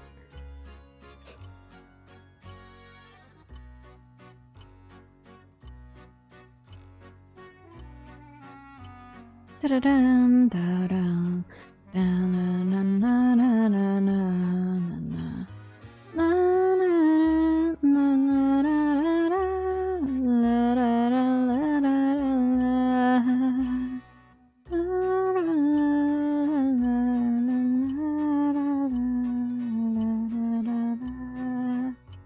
Man, yeah, okay, then I missed it.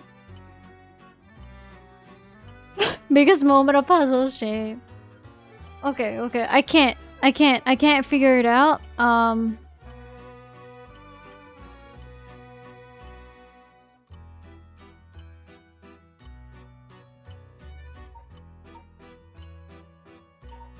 But I feel okay, given the circumstances, how would I know? There's literally no information on Michio Shiraishi, I'll be honest. How would I know? Like, okay, maybe I could get this wrong. Maybe I could get it right.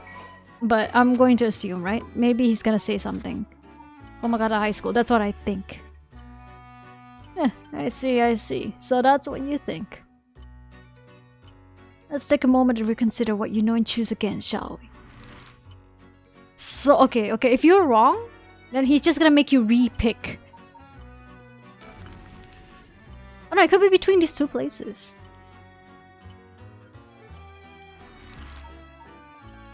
No?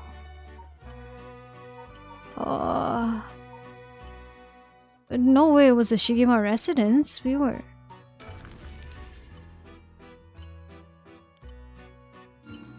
Oh! Ore? At her friend's shop? You got it wrong 2 times. Well, it's a trivial matter. It may have been easier to reach that conclusion had you considered the cause.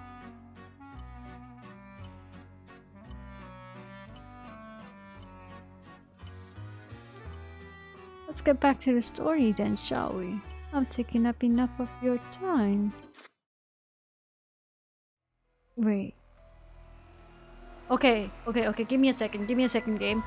There was a part where Yako had a moment where she dissociated. But also this morning, if anybody... Okay, nobody else remembers, but in the previous stream, there was a part where Yako kind of zoned out this morning. Yako kind of zoned out this morning before Mio arrived, so it might have been that. It might have been that she actually met Michio at that time, but she didn't realize that was Michio. Okay, but that doesn't really give much.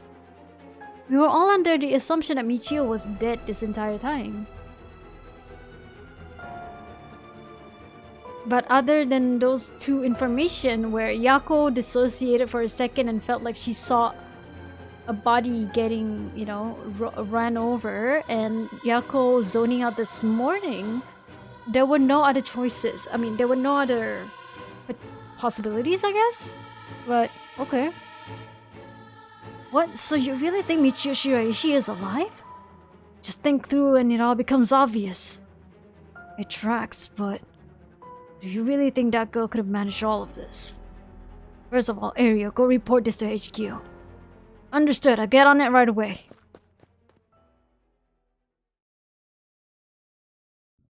I'll start investigating this place. There isn't lacking in stuff that needs looking at.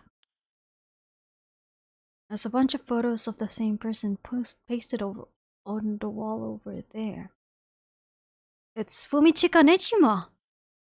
Hold on. These photos, they're all of Fumichika Nejima. Gross. Really? Come to think of it, he was in the papers a lot back in the day. Oh, there's even more pasted up there.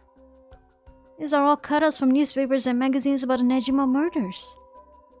I don't get it. Why the weirdo shrine? Let's keep looking around. These are all old books scattered everywhere. Wonder what they're about. Many of them are written in a foreign language.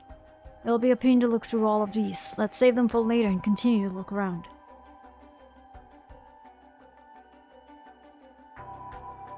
You jumped at this part, right? Yeah, okay. But have you gone through this part? I feel like you have, but yeah, no. It has been going a little too well. I'm enjoying it much. I'm enjoying it. My brain is like running right now.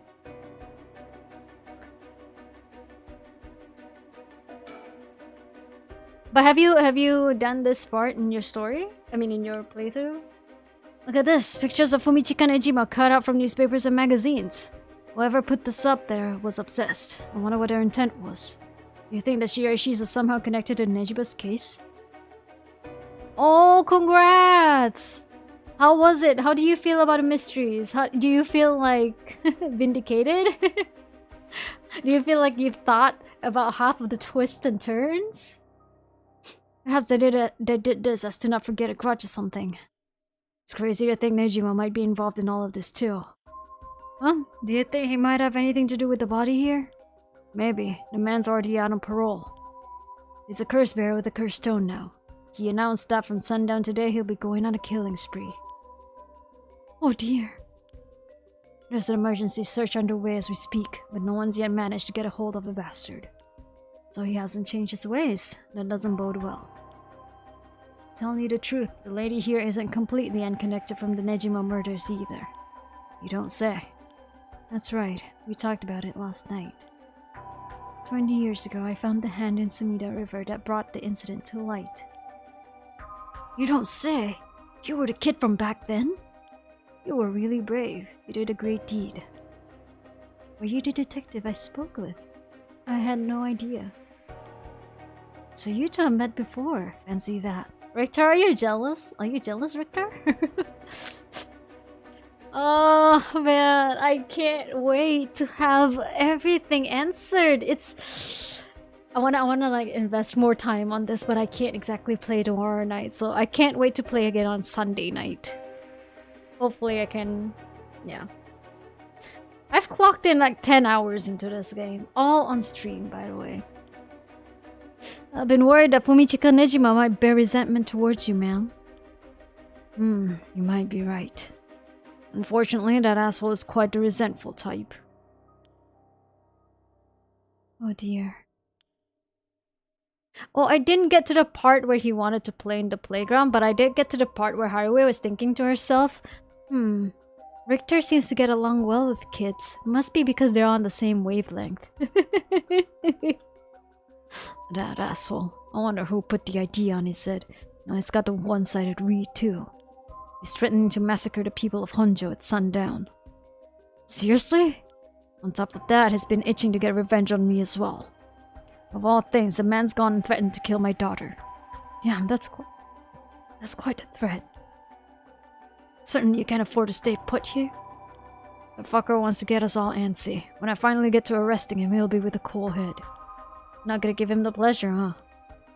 Well, if Iwai and Fumichika Nejima have anything to do with each other, then this room might hold a clue to Nejima's location. Let's hope so. There are candles and stones with inscriptions placed all over. Are these tools for some ritual? Hey, don't touch anything, you hear? Ah, that's right. Considering there's a murder scene, we ought to leave everything as it is. All of this can be used as evidence. If anyone besides forensics toys with it, it'll cause trouble down the road. Man-child affectionate indeed. It's off-putting to look at, but I can't help but wonder what in the world this is. They're magic runes. They're used in Western black magic rituals. Most of the time they're useless imitations, though. I wouldn't get too excited about it. Oh my, who knew the chief inspector was such an expert in the occult? I also like the dynamic between Richter and the detectives. I just chanced upon that information. The girl with the spirit sense we mentioned, she's pretty informed on the subject. Someone was attempting to perform Western black magic in this place. Pretty absurd if you ask me.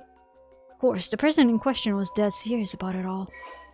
Oh, Western black magic. While magic is often classed as a branch of mysticism, or may variously refer to the likes of witchcraft or astrology, here it refers specifically to Western black magic.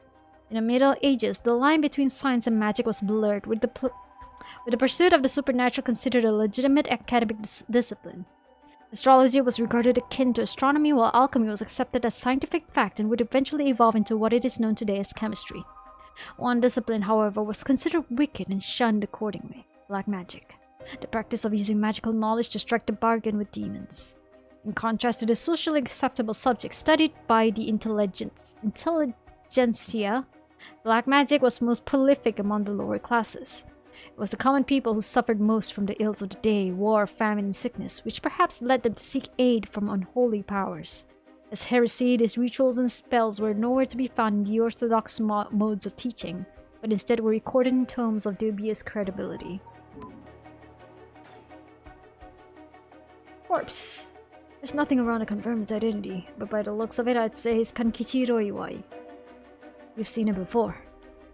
I heard he had a criminal record, so I assumed he wouldn't have held a respectable occupation. Is this what a curse does to a person? Ma'am, it'd be better not to look so closely. It's amazing. Ooh. This ritual, whatever, was something he attempted up to recently. Plenty of the neighbors mentioned having heard strange mantra-like noises coming from here during the night. You think Iwai was the one chanting? Hard to say. Could have been one of the Shiraishis as well. If we look through these books in the back, we might learn whatever it is they were trying to do. What do you say, Chief? Would you let me look through it if I wore gloves? Well, it's not like I'm any help with foreign languages. Go ahead. Thank you. So that confirms that Richter is multilingual, by the way. Huh. There seems to be a book on Western black magic. Same runes are written here, alongside detailed descriptions of the procedures. Suppose you'd call these grimoires. It's all a bunch of nonsense if you ask me, though. You'd think the Iwai guy was studying them, perhaps to perform some kind of ritual. There are a bunch of handwritten notes beside the grimoires. Whoever it was, they were serious about this. Iwai doesn't look the type to be into this stuff, but you shouldn't judge a book by its cover. But why would he be studying black magic? According to the materials, this here rune is for restoration of youth.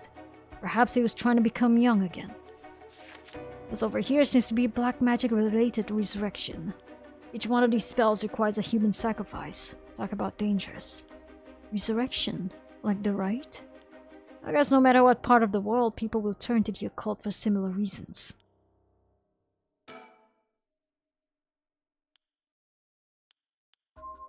What if it wasn't loathing, but admiration? But then... Ugh. That's disturbing. It's the same man in every picture. Is that Fumichika Nejima? Wow, this is quite a spectacle. Don't think I'll ever manage to erase this from my mind. This stuff is made of nightmares. Oh! Oh! Oh! Oh! Hello? Haruwe? Haruwe? Oh. Give me a second, I need to drink water. What the heck?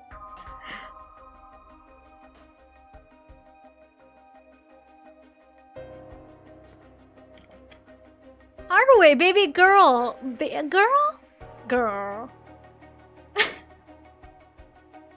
Don't worry, Richter. You're quite the spectacle yourself.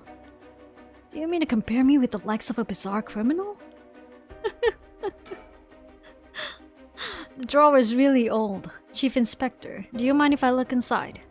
Huh? I mean, in normal cases, only the police would be able to touch things, right? Right, Ario isn't here, so let me take a look at it. Was she flirting or was she just joking?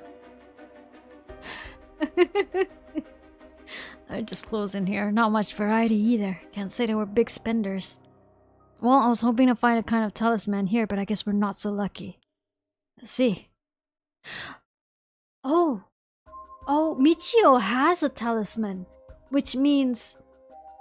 Yeah, which means the fact that you could not find the talisman on the corpse that died, that's a proof that Michio was alive this entire time. The talisman was with the real Michio this entire time. We don't know where real Michio is. I see. Thank you anyway.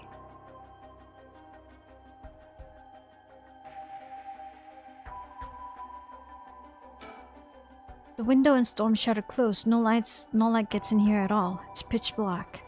The neighbors mentioned they started to keep the house shut like this not long ago. Oh, sliding door. Sliding door leads to the kitchen. It barely fits the frame. Hmm? What is it? Wait. Did you also get the lines where she was like, I feel safer with such a strong and tall man around? I feel like I have, but I also feel like I haven't, and I'm kind of sad now. Oh, crud. Oh boy. They thirsty for each other, that's for sure. I mean more Haruwe for Richter than you know, Richter is able to show to Haruwe, but I'm pretty sure it's there. This looks like a journal. It's probably Weiss. Journal. His writing is surprisingly thorough. It's almost as if he was writing a report for someone. That surprised me. Oh wow, now this is something. What is it? What did he write? This is quite the find. Let me give you a summary. So this is Kankichiro Iwai fellow. He'd been searching for a spell to restore youth for years. So he was into black magic from the start. He believed if he could learn to successfully perform the spell, he could then use it to earn a fortune. To tell you the truth, it seems he was already getting funded after he acquired this grimoire. You don't say. This is starting to sound kind of familiar. Doesn't the same happen to the researcher dude? But first, let's find out how he got his hands on this grimoire. Seems that Nejima told him where he could obtain the book when they were both in prison. I knew it! They were prison mates. What? That's nearly too much of a coincidence. Likely not a coincidence. It seems like Iwai took an interest in the Nejima murders after it made the news. He admired him rather passionately. Okay? You might even say he worshipped the man. This man? This man?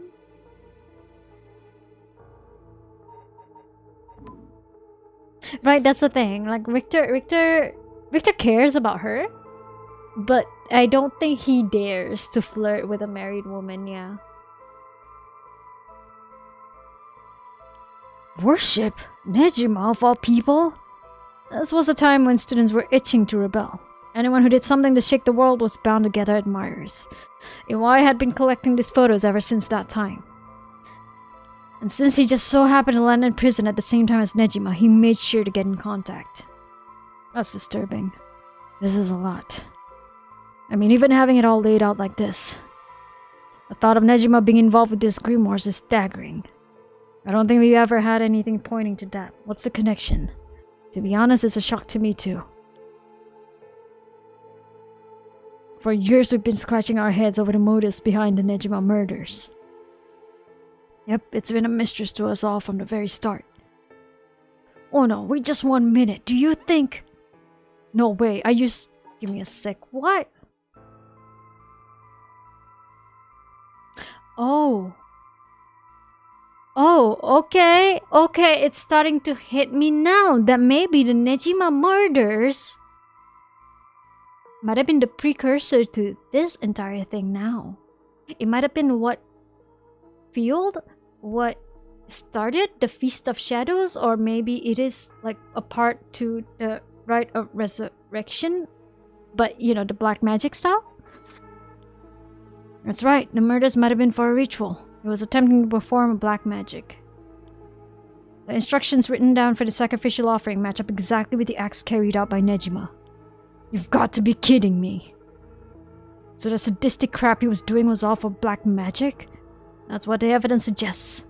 However, Nejima tried to do some type of resurrection ritual, but Iwai had different motives. Chief Inspector, you might think this is all the stuff of fantasy, but it doesn't refute that Nejima and Iwai were both acting in earnest. This is batshit insane. You're telling me the nut job did this offer some hokey pokey resurrection? Shit. Resurrection. That means there must have been someone Nejima wanted to bring back to life. Damn, that's it! That has to be it! Fucking hell, it all makes sense now! What? What is it? So, about the Nejima murders. There's some information that's been kept from the public. Go on. When we broke into his house and arrested him, we also found a baby. A baby? It was a girl. Looked to be about 6 months old, but she was covered in filth. She looked so weak and sickly. We called the medics right away. We were a second later, I'm sure the girl would have died. So was Nejima the father? He told us he'd found her under a bridge. He found her? She was abandoned? I've heard of parents threatening to leave their child under a bridge as a threat, but to think it really happens. I suppose there are those cases with the dead newborns found stuffed in coin lockers. Which, by the way, which was also a thing in Yakuza, like a dragon. So it's not without precedent. Whatever the case, we never found out the truth. There's one rumor from back then that I could never get out of my mind. And it's starting to sound more likely now? Well, I'm sure this isn't the first time you've heard of it. Many believe Nejima's guilty of more crimes than what got him convicted. Back then, a lot of girls went missing. Yeah, I remember all of that. Among the high school girls that might have been murdered, or maybe I should say, sacrificed, was a girl who was pregnant.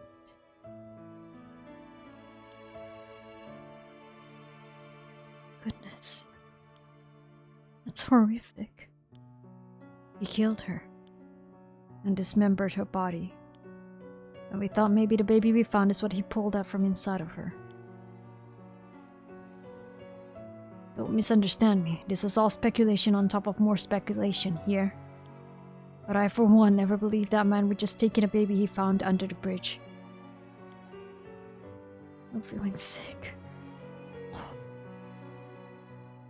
Oh boy, I'm so glad that there's not that there's like a little more of you than usual here for the stream, because this wow. I wanted to make the stream last a bit longer, and I want to do more. But wow, this is a lot. This is a lot. Stay strong, ma'am. I know this is hard to hear. Some more? There will be more? What do you mean there will be more? I'm just like kind of upped my volume a bit this time around. I feel like I shouldn't have. Oh, that's a bit low. That's a bit too low. The expressions. Although the expressions in this is great, okay? Gen Kobayashi did a great job in this game. Like I said, don't take that to be the full truth. We were running on speculation back then. Now that this whole resurrection magic has come into play, we should consider the possibility it was his child. I don't like that possibility. I don't like that possibility. That maybe he was trying to revive whoever the mother might have been. It's just a theory, but my life would be tad easier if it were true. That's an interesting thought. If there's anyone Nejima would want to resurrect, a deceased wife is as good as any. It's as good a guess as any. The fact that he obtained a curse stone suggests he has an interest in the rite of resurrection. Damn, you're right, and here I was thinking that he was only after the curse's power to massacre. Chief Inspector. Yeah? What happened to the child? Without a birth registration on file, best we could do was find the girl some suitable foster parents. It was decided to keep the circumstances secret for the sake of the child's future. Well, I'm glad she was taken care of. Ooh. Oh, that was dark. Don't mean to derail the conversation, but there's still more written in the Y's journal. We know Y had managed to obtain the grimoire thanks to the advice he got from his idol, Nejima, while in prison. After conducting research and gathering more information, he determined he had a chance to get rich quick. Right, he thought he could make some money if he could successfully use rejuvenation magic. Correct. Turns out someone gave him the idea. Gave him the idea. It's no wonder I've also been twisting my tongue throughout this game, because there are still typos that we need to fix in this game. Turns out someone gave him the idea. Get this. It was the one and only queen of... chairwoman of Yaku Soaps herself, Natsue Yamamori? Wait, the chairwoman of Yaku Soaps? So that's where this leads. Here, let me read what he wrote. The queen of Ihaku has a strange fear of growing old. Her fear of death is even worse, and if she does die, she wishes to be revived. And she will spend whatever it takes to preserve her beauty. Magic, rituals, and rites, she will use whatever means necessary. Her tenacity is unbelievable. She was apparently investing money into any research on resurrection, the restoration of youth, and the like. So she would even throw money at the occult. A place's greed will take you. Well then, that brings us to Hideki Araishi. She presumably funded his research into the rite of resurrection as well. That's what this all points towards. I wouldn't be surprised if the witch of Hyaku pounced at the rumors of a rite of resurrection. Yeah! Okay, so that's the thing that's been tying this up. I mean, she was the one like really wanting all of this. Starting to sound likely. This might also be why she's spreading the rumor about having godly powers. It's a convenient cover for if she becomes young again. Godly powers, what's that all about? You can ignore that. Either way, I think Iwai took the payments he was getting for his research to seduce a family into taking him to keep a low profile. The Shiraishi family, Michio and her mother, Toshiko, were just his unlucky marks. And this is where you get involved. Are you feeling steady, ma'am? Huh? This has something to do with me? No, you can't mean... You've realized then. Perhaps.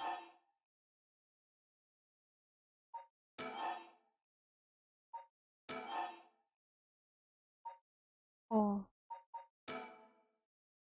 Kankichiro Iwai's living sacrifice was a child. Her child! Her child was this... Ah, crap, I was too late on the screenshot. That's exactly it. Iwai moved in with the Shiraishis to practice his magic. He needed a sacrifice to perform his youth restoration spell, but... that meant extracting the life force from someone young. Oh no, of course. That awful man. So it was Iwai. This man. Iwai worshipped Nejima, so he must have also despised Nejima's detractors. Not to mention he was captured and sent to jail once before. Surely he had a bone to pick with the police. So when he realized he had the chance to both avenge Nejima, embrace the police, and acquire a living sacrifice at the same time. Bro, what did Haruhi do to deserve this? Just born into the family of police officers, that's what. Fuck. You got it. Iwai kidnapped Haruhi Shigima's son and managed to score 3 birds with the 1 stone. I can't even do that, Scream. I can't even depict the amount of anguish that she has had to go through. You're telling me that horrid man, he never had the intention of returning my child. I thought there might have been a reason why the kidnapper seemed to be mocking the police. He never wanted money. His aim was to humiliate the force. It all makes sense. He must have used Michio to lower your boy's defenses and then kidnapped him on his way back home. That man! He took Shuichi! I can't. Alright, that's what I would do. That's what I would do if I was in Haru's place. I would have just screeched that scream out in just anguish. Ma'am, please calm down. I understand, but you must remember to breathe. You don't understand. You have absolutely no idea what I'm going through. This isn't a joke!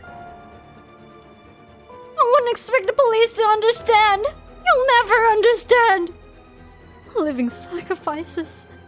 What a stupid idea from a stupid little man. Okay, ma'am. Let's just take a moment to breathe. Why don't we go get some fresh air? Yeah, I can't imagine being in that house is great for your lungs either. Can't believe this. This is...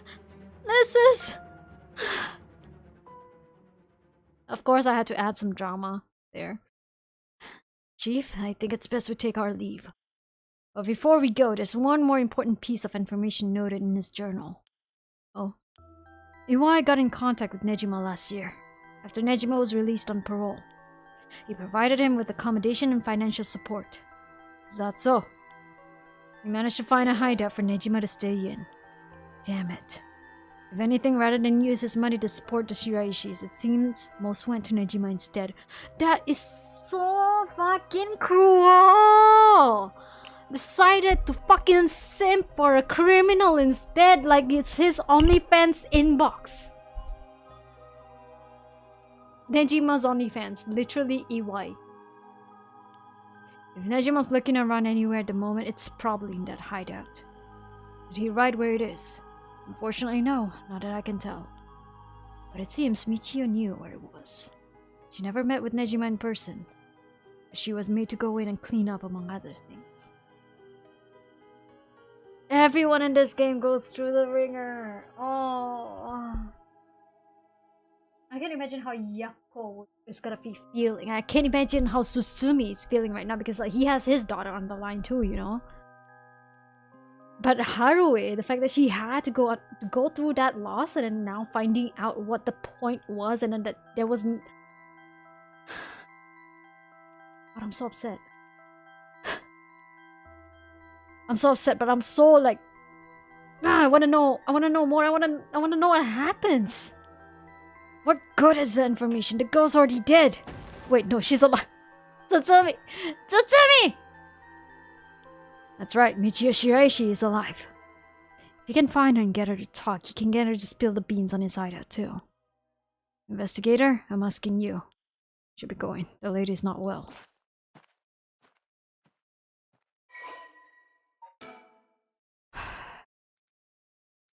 His deceased body was discovered at the Shiraishi home. I'm not gonna read all of this. It's much too much for me.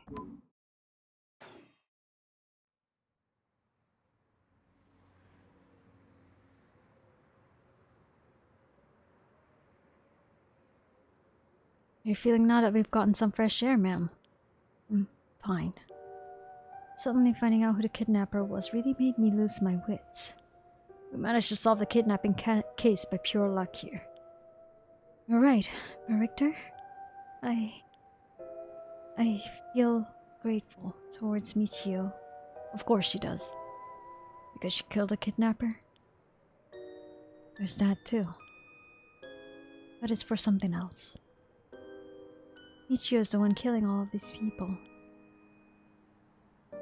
And she must have acquired quite a sizable amount by now. Soul dregs, I mean. Hey, Richter. Whether the kidnapper's dead or alive doesn't mean a thing. Revenge won't bring my boy back. And if Nejima is planning to cause a massacre to collect soul dregs, then all the better. I won't give up on resurrection. Girl, you are hinged. So, I'm counting on you.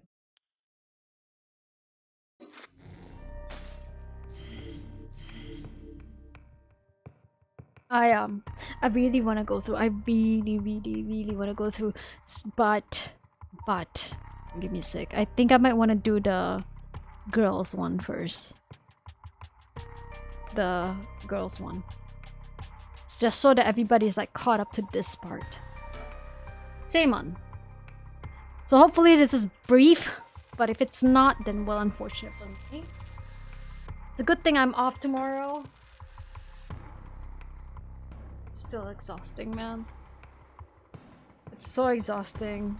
Like I love the month of Ramadan, but my voice, in general, I'm just dehydrated as. I wanna keep streaming, but you know, my fault.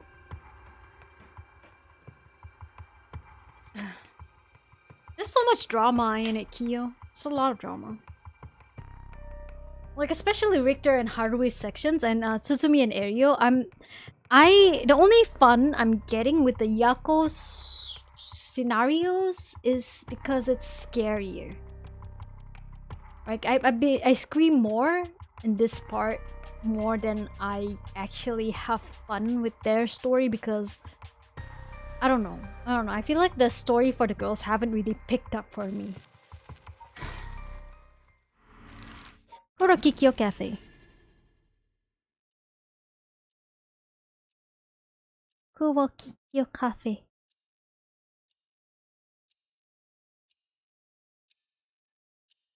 Oh, there's a thing there.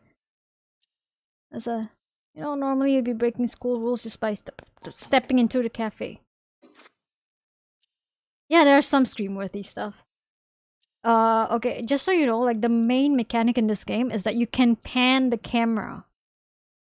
And there's, in some situations you can pan at 360. So, of course they would use it to give you some jump scares, right? I'll be in hot water if you lied about having permission from the police, remember that. You know, it'll be okay.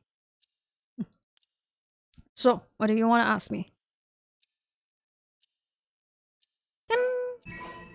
Mockingbird. Number 8. Shikima kidnapping.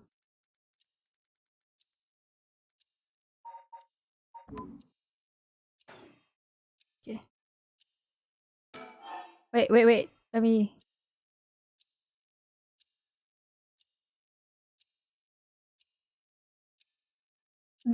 It's not really jump scare, but yeah, there are definitely some. They're very brief. And I've definitely screamed at some of them, but they're not like that's not a lot of them like Fatal Frame does it, you know. It's not as brutal, I guess, if I really want to put it that way. But me and Attilas definitely had a few scares. It's still enjoyable to get stuck into it. Yeah. About my curse stone. Yako, if you would. Right, we wanted to ask you about this. Ding! Oh my, curse stone. And okamimasu, that must mean the fool's possession. You two were at school last night. Damn, there of all places? Yako, you're one of them? You're a curse bearer? Please calm down, Mr. Arishi. Your reaction is too intense. It's kind of scaring me. Sorry about that. I'm afraid I got ahead of myself. What is it you wanted to know about your curse stone? What would be the best way to approach this? Flatter him. It's just, a brilliant teacher like you must know an awful lot about these curse stones. Well, it's true that I'm likely the person most well-versed in this matter. You're the only one we can count on, Mr. Aishi. Won't you help us, please? Oh, am I now? In that case, there's no harm in hearing what you have to ask. Thank you. Let's see. Why is everything with the Rite of Resurrections and 7 Mystery Curse Stones happening now? Oh, taken an interest now that you've received one of the curses, have you? You sound like a researcher studying your question with your subject's origins. Mr. Arishi, you're not the one who triggered the curse, are you? Oh, I'm afraid I have nothing to do with that. That. Rather, I wasn't even attempting to do so in the first place. Completing the rite itself has nothing to do with my research. And... my voice is messed up. Like, my voice right now is still on Haruo Richter mode. Now I have to go back to Mio Yako mode, and it's like... Oh, jump in. Then, do you know of the ancient Onmyodo ritual known as the Feast of Shadows? What is that? Something from the occult? Miss Kurosuzu, you look like the type to be interested in those things, but it's outside my field of expertise. In that case, why do you think the writing curses have appeared now? I believe this is the intentional work of someone. It's certainly not something that would happen by accident. Why is it you want to know? Well, you may not tell us anything else if we say that we're trying to stop the curse. We need to make something up. Right. Make something up. Well, you see, we have such an intellectual curiosity, and I think it could really help your research. I see. Now that you mention it. Seems like he's reluctant to answer. Then how about... then... What does that record of fates that you've been researching say about the Rite of Resurrection? Oh, I see. That's what you want to know. Allow me to first elucidate you regarding the author of the Record of Fates. A special privilege, I might add, since I have yet to publish this in a paper. Yeah, okay. The Record of Fates was written 200 years ago in the latter half of the Edo period. It was written by a skilled but little-known onmyoji called Seimon Chichimikado. This is important stuff. Nothing else, remember this. Seimon Chichimikado? I've never heard of him. I'm sure you haven't. He was born into a famed onmyoji family but split away to practice forbidden arts in secret. He used whatever name was most convenient for the situation, so his real name barely exists in records. Or so it is written in the Record of Fates. As brilliant as Seimon was, he was also an eccentric. He delved into researching the Rite of Resurrection, a legendary forbidden ritual that had never been completed. However, by involving himself with this forbidden ritual, he was expelled from his family, and eventually found himself in Honjo in Edo. The Record of Fates are the writings Seimon recorded on the road to Edo. I see. So he wrote how to perform the rite itself? The Rite of Resurrection makes use of Abe no Seimei's specialty, the Taizan Hukun ritual, a means of communicating with the afterlife. It uses soul dregs to replicate the soul of a dead spirit that has been called. Oh wow, I never knew something like that existed. Thus, it is thought that the only ones who can use it are those with the ability to turn human souls into soul dregs in the first place. So the Rite of Resurrection calls for that ritual to be performed in advance. Then, when the soul dregs are gathered and infused with the wish of whoever is performing the ritual, it can be completed. The contents written in the Record of Fates end there. There's no more? What about the 7 mysteries or the cursed stones? There's nothing written about them in the Record of Fates. Cursed stones are separate from the Rite of Resurrection. The curse is one used to enable one who is unable to perform such rituals to be able to use the rite. That's similar to what Mio said, actually. Onmyoji. An officially appointed government position with the Bureau of Onmyo in medieval Japan. Onmyoji were tasked with performing divinations and rituals. They would employ the Chinese philosophies of yin and yang and wuxing, the 5 elements, to compose astronomical charts and almanacs. High-ranking High-ranking practitioners used a variety of mystical arts, including ones that brought natural disasters and curses. Opening my mouth a bit more now, which means my volume might also be just a bit louder, but my mouth open, so that I can actually pronounce things. Sorry. Onmyoji were also tasked with exorcising demons through the usage of shikigami. Onmyoji thrived during the Heian period in part due to the work of the famous Onmyoji and later founder of the Tsuchimikado clan, Abe no Seimei. However, Onmyoji began to gradually decline in number after the samurai gained control of Japan. At the same time, many of their miraculous arts were lost along with the development of civilization. Although the services of Onmyoji were typically reserved for the upper class, there were a number of shomonji or hidden Onmyoji who worked for the common folk. According to Record of Fates, this mysterious ritual was devised by the gifted Onmyoji Abe no Seimei. It converts the souls of the dead bound for the underworld with soul drakes collected as sacrifice through the Taizan Hukun ritual. The secret art of converting souls to soul drakes is out of reach to all but the most skilled practitioners. If you were ever confused on how to pronounce certain Japanese words, feel free to ask me. Not saying that I'm an expert, but I do have like a very good handle on my hiragana and my Japanese alphabets. Because I've seen people mispronounce muso as... What's they do that? What did they do? Muso as... What's this type of game? Musao. Yeah, they would say musao. And it's just like, how can you get muso to musao? I don't know. But I'm just saying, if you guys were ever confused on how to pronounce certain Japanese words, feel free to ask me. Ask on Twitter or ask on Discord, wherever. I like to help out with that because I have some kind of handle on Japanese. How are the 7 mysteries related to the right? Excuse me, Mr. Araishi? What is it, Miss Kurosuzu? You published a theory before the incident took place. It said that the rite of resurrection and origin of the 7 mysteries of Honjo are related somehow. What proof did you have of that? You really know your stuff, but about that. That was a somewhat sensationalized piece written for occult magazines. Oh, really? It was just nonsense then? Not exactly. Rather, it's not a complete fabrication. There is a basis for it. And that is... well... I suppose there's no harm telling a couple of students so passionate about this topic. Thank you. It is something I discovered from referencing numerous texts unrelated to the Record of Fates. It was just after Seiman arrived in Honjo. There are records of a conflict over a ritual used to resurrect the dead in Honjo. A conflict over resurrecting the dead? I don't know the details. A man enticed the public with claims of spell that could resurrect the dead, causing a conflict that ended tragically with 9 dead. So that's why it's 9 mysteries? That is the only remaining reference. 9 people fighting over a resurrection ritual. I call this the tragedy the Honjo incident, and it has long been a subject of my research. And I suspect that this Honjo incident might be the very origin of the 7 mysteries of Honjo. So what you're saying is, the resurrection ritual at the root of the Honjo incident is Seiman's rite of resurrection? Yes, that is how the Record of Fates ties everything together. To put it in chronological order, first Seiman brought the rite of resurrection to Edo.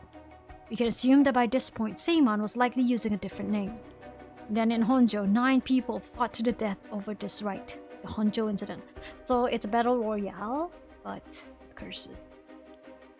After that, the incident was covered up by an interesting party, preventing it from being recorded in history fully. Eventually, it was passed down in incomplete pieces, becoming known as the 7 Mysteries of Honjo. That's more or less the course of events. Honjo incident, I knew this was coming. During the Edo period, a chain of events that occurred around a certain resurrection spell became the basis of the 7 Mysteries of Honjo. I see what you mean, Jim, by this part starting to pick up at this point. So that's how they're connected. Then if I'm getting this right, the 7 mysteries would basically require to gather the soul drugs necessary for the rite. How are the 7 mysteries related to the rite? There's more. With this most recent occurrence of the curse, I've become even more confident in my theory. You are? Yes, the reason for it being the resentful memories of the 7 mysteries etched into those who received the curse stones. Resentful memories. Echo, if you really are a curse bearer, and when you obtain your curse stone, you should have a resentful. You would have had a resentful memory imprinted in your mind. Oh, I did. Exactly. Those memories are what happened in the final moments of the 9 who died in the Honjo incident.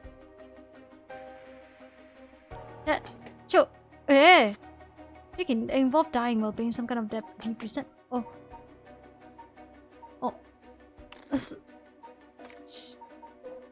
The Whispering Canal? I mean, the Whispering Canal seems like she was just a girl. So, it wasn't like she fought over it. I mean, I guess Okoma here, maybe she did. Oh, Mio, sorry, not Okoma. Beckoning Light, we still don't know yet. This guy... Yeah, I mean, it seems like their stories are like separate from each other, though. Expect this guy might have been like burned to death. Yeah.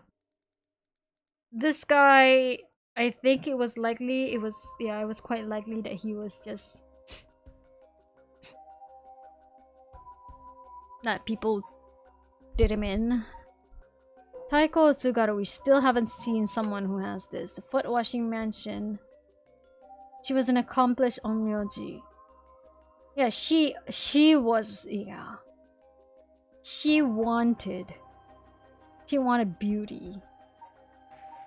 One-sided we don't know yet. The ever-burning lantern. Honjo was, yeah. No, this one seems like, you know, separate from everything. I'm so... What? Okay. Cool. Let's go. The 9 victims became the 9 curse echoes, which over time came to be spoken of as the 7 mysteries. Thus gathering the resentful memories granted by the present curses and connecting them together. I will reveal once and for all what happened during the Honjo incident. Ah. That's why you must tell me about a resentful memory of your fool's procession, Yako. Mio, should I? Yeah, I think it's okay. We need all the information we can get. Okay, Mr. Arishi, I'll tell you about the memory of the fool's procession. Excellent. So basically, it's about a woman who died falling from a Yagura tower at a festival. Interesting. It's not that one then. Not that one? What do you mean? Among the 9 victims at the Honjo incident, that is to say the 9 curse echoes, one of them is same in self, or so I suspect.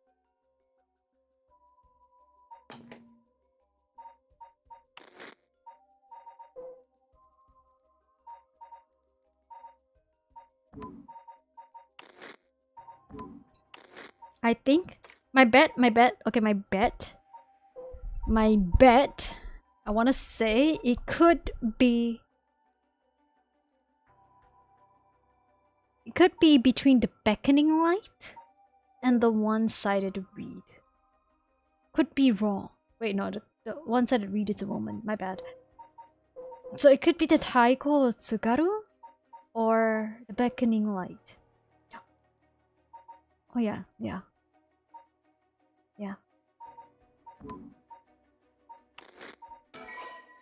God, there's so much. Okay. Huh? Seimon was one of the victims at the Honjo incident too? Meaning an onmyoji as powerful as him also became a curse echo? Right, it would make sense that a curse stone tied to a curse echo like that would be special. The power of a curse stone is different based on the curse echo? Mio! Then maybe with Seimon's curse echo we could... Yes, we may be able to settle this whole situation. Hey, what are you two whispering about? Oh, nothing. Sorry. Mr. Arishi, how many of the resentful memories have you gathered so far? I have learned a number of them.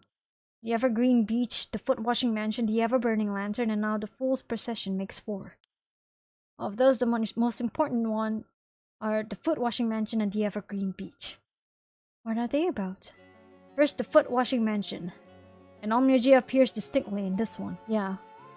Really? But not Seimon, I'm afraid. A female Onmyoji who sought the right of resurrection due to her obsession with her personal appearance, that's what I thought. Her legs, which she had always taken pride in, were stricken with corruption after she was defeated by Seimon. Oh. Her curse echo is notable for being particularly easy to fulfill the requirements necessary to use the curse.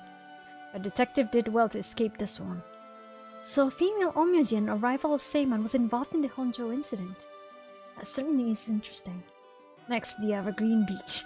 The curse echo is from a craftsman of Netsuke carvings named Jinkichi who was hanged from spreading baseless rumors. He apparently spoke of something that granted the ability to bring back the dead. That's why everybody was onto him. The right of resurrection! Precisely. This man Jinkichi must have been in contact with Seimon. If I could just collect all of the memories, everything would be revealed, and the truth of the 7 mysteries would be mine. That is the knowledge I desire. Meaning you need to gather as much information as you can from the curse bearers. Precisely. I have an agreement to exchange information with those detectives. But they might not even find the other curse bearers, so I must take measures of my own. Another thing. Yes? You never really finished about what the trigger for all this was. Well, I don't know. Really? You're not hiding something from us, are you?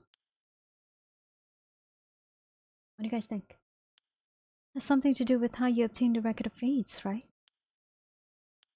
How did you really get a hold of the record of fates? To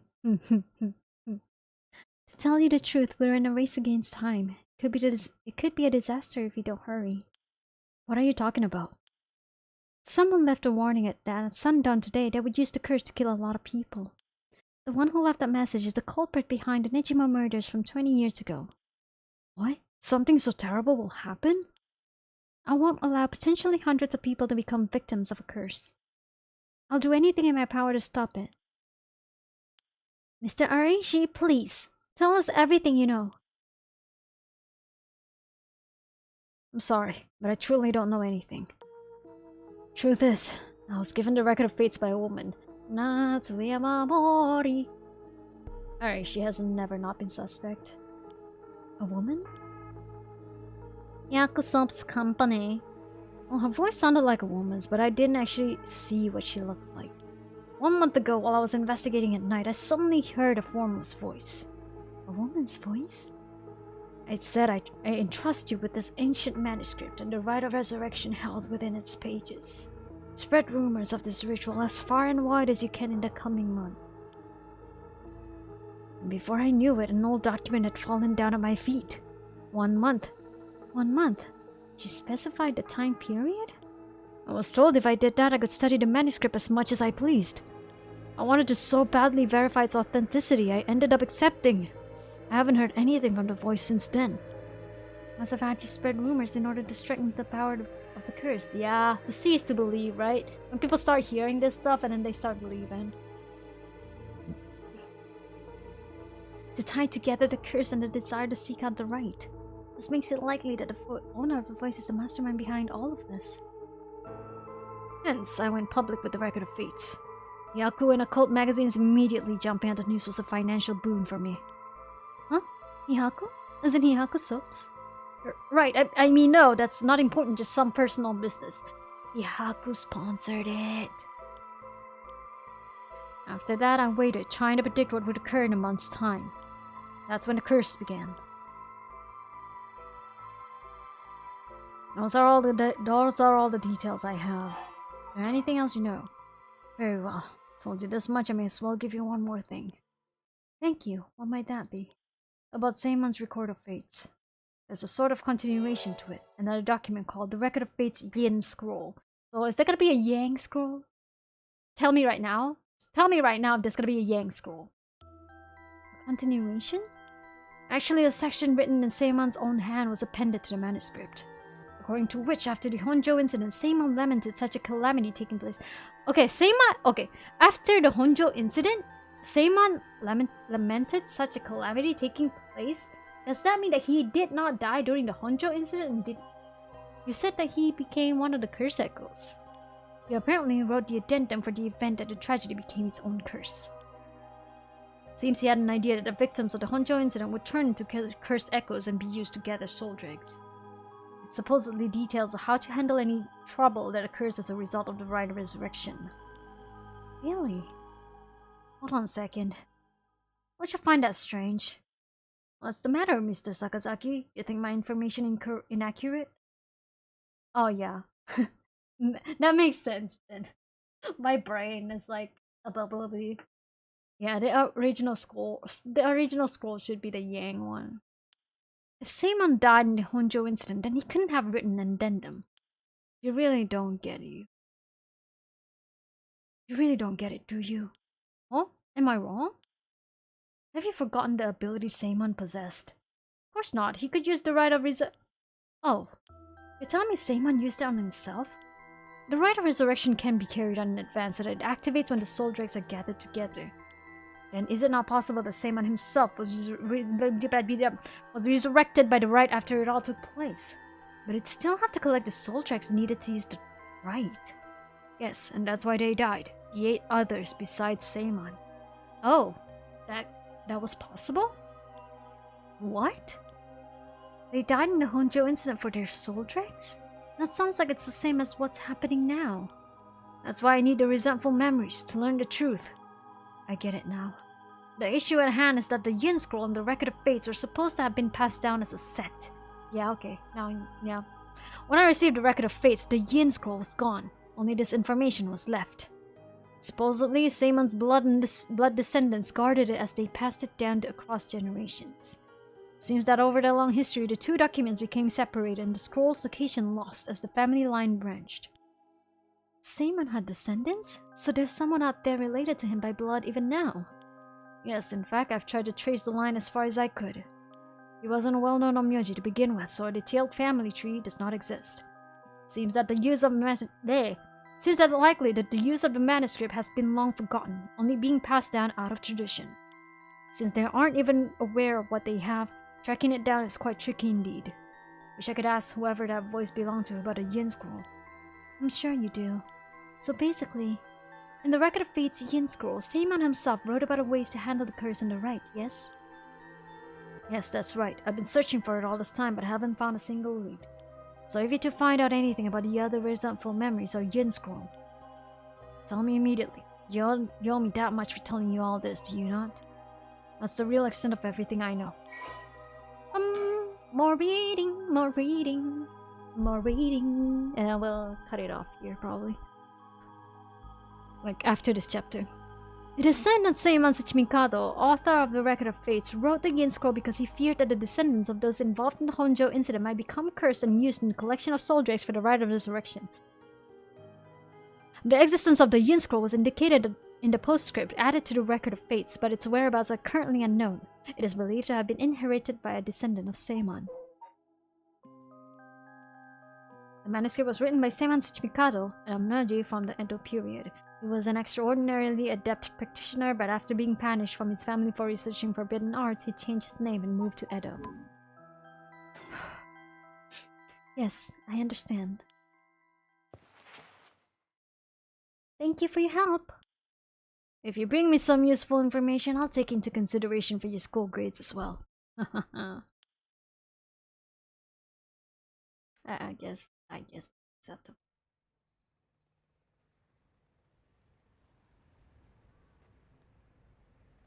Street. We are at the street. Out. We've learned a lot. So, to sum it up, that was a tragic incident with people cursing each other for the rite of resurrection in the Edo period as well. And the Record of Fate's Yin Scroll may have info we want since it details how to stop the rite. I think that's about it. Right. If we could just find the Yin Scroll, we might be able to learn how to settle the situation. But even Mr. Araishi didn't have any leads on where it is. How do we start looking for it? Someone involved in this now must have some connection to it, I think. I have a feeling the mastermind who awakened the curses is involved too. Right. What to do next? So, Mio, what are we going to do next? Good question. It might be best to give the information we just learned to Inspector Satsumi. We got a pretty big clue from hearing about the record of fate's yin scroll. Mr. Satsumi might know more about it. Should we go back to school then? Yeah, that's our point of contact after all. But a mastermind, whoever's behind that voice that gave Mr. Aishi the record of fates. That must be the mastermind, don't you think? Yeah, and he said it sounded like it belonged to a woman. Whoever it is, I bet they're scary. The Hyako soap's company. Huh? You don't sound like the Hyako I know. Let's catch them and make them spill the beans. Thought you'd say something like that. Really? I guess I'm just not feeling that confident right now. I understand. I don't know if it's related to that woman behind the voice, but I'm also interested in the female Onmiji who was a rival of Seimon. Oh, and that reminds me, Mio. You know what's nearby here, don't you?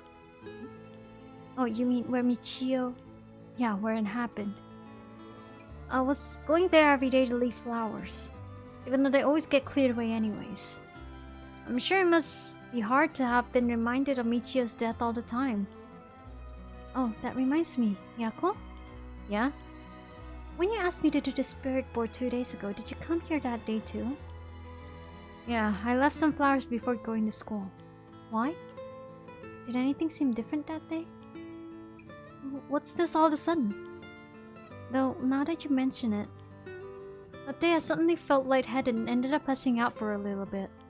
But I came to right away and felt fine, so I didn't think anything out of it. I see. That's all I was wondering about. Thanks. Excuse me, you girls over here, over there. Oh, whoa. Yutaro, sorry, I didn't mean to eavesdrop, but something you said caught my attention. And who might you be? I'm Yutaro Namigaki. I should probably tell you. Until yesterday, I was a curse bearer. That should clear things up. Curse bearer? Oh, you didn't need to be scared. I've already given up the curse stone of the foot washing mansion. What washing mansion? So you're the one Inspector Tsutsumi was talking about? Ah, you already know Inspector Tsutsumi. That makes this simple. There's nothing to worry about. Oh, hey! You're in the driver's seat! Yako? Yes? Wait, what? Just now, was I doing something? Sorry, Mr. Namigaki, what might be the matter? Right, I actually wanted to discuss something with you two. Would you come with me if you have a little time? Discuss something? With us? You were talking about Michio Shiraishi, right? It's related to that. Huh? I'm sure you will learn a few things yourselves. Not now, later is fine. I'll be waiting around Yogoku Bridge. Something rubs me the wrong way about this, but he mentioned Michio. What should we do? Okay. I have a feeling that he's being sus, and therefore going with him is a bad idea, but I want to know what happens when you go there. So I'm saving that. Oh, in a second? In a second? I want to go with him. Yeah. I want to go with him. Let's see what happens. Well, I suppose we may as well hear what it is you have to say. Glad to hear it. Then shall we relocate elsewhere? I feel like this is bad. I feel like this is sus. Yako Sakazaki, 1 p.m. Yogoku Bridge.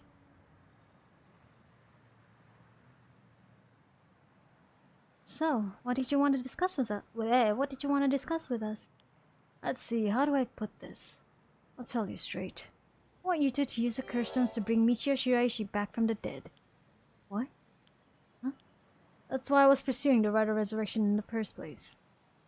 Unfortunately, I had to give up my curse stone before I could succeed. No! You wanted to use it. You wanted to use it on... You wanted to use it on Michio Shiraishi? Okay. Doesn't make sense to me, but okay. But you two are curse bearers with some kind of connection to her. Which means this is the perfect opportunity for me to ask you for this. Well... I'm sorry, this is all so sudden. I still don't understand why you would want this. What exactly is your relationship with Michio? Well, we met briefly once. I was so sad to hear the news of her death the other day. Right. Well, it would be great if we could bring Michio back, but we've already decided not to use the rite of resurrection. Is that so? Seems, however, that we share a goal. I wouldn't mind collecting the soul drinks for you if you gave me your curse stone, you know. We'll have to decline that as well. Our goal is to stop this curse. I see. Well, that's too bad. Suppose I'll have to give up on the curse stones. Thank you for understanding. Yako disappeared. I thought it was a little suspicious, but he left without making a fuss. But why does he want to bring Michio back? Huh? Yako? Oh, did she go off somewhere while we were talking?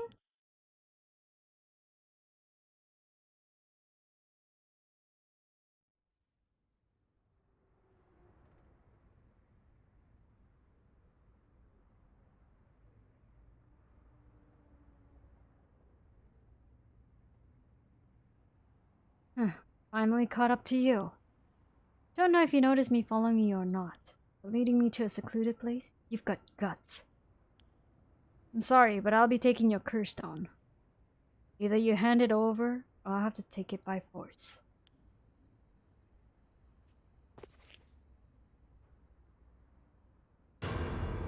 Oh!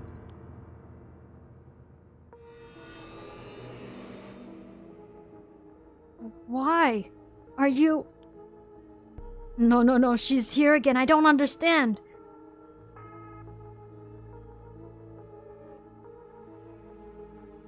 Someone...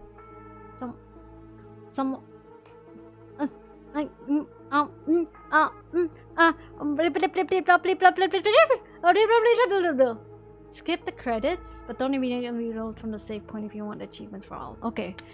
But what the fuck? No. What the fuck? Is Yako the entire time Michio Shiraishi?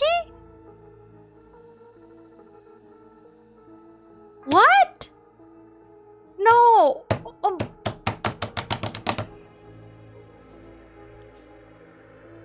I swear I didn't mean to. Oh wow, she is so terrifying. She doesn't even have a dialogue. So that's why I was trying to bring you back.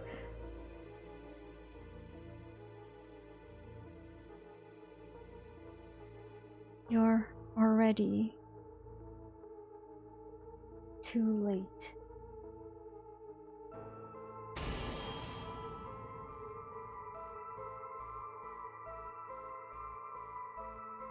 No, wait.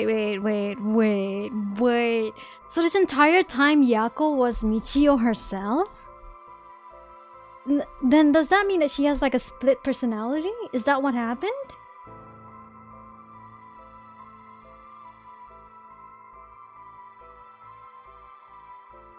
And those moments where Yako kind of just like zoned out into another personality and she doesn't even realize it, is that her slipping into Michio? Was the person who actually died is Yako herself instead of Michio? Think of what Yako did this morning. After this, Fumichika Nejima went on to use the power of his curse to commit mass murder, shocking the public with the unprecedented tragedy. So if I wanna go back from there on, I have to restart that chapter again using the save, right? From that day on, Yako Sakazaki was never heard from again. They explain it later, but think of what Yako did this morning. The only part that I remember what Yako did this morning was that she...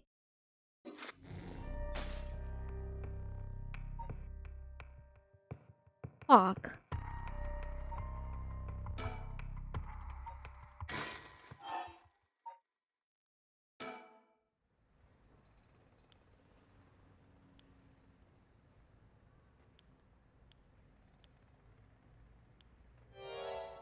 Okay, but it also does not explain the part where Jono Uchi died. Because wasn't Yako...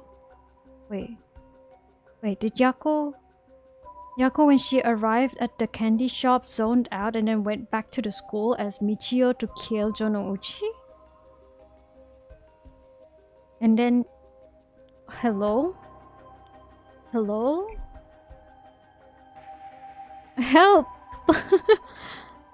Okay, wait. Let's just get this chapter out first.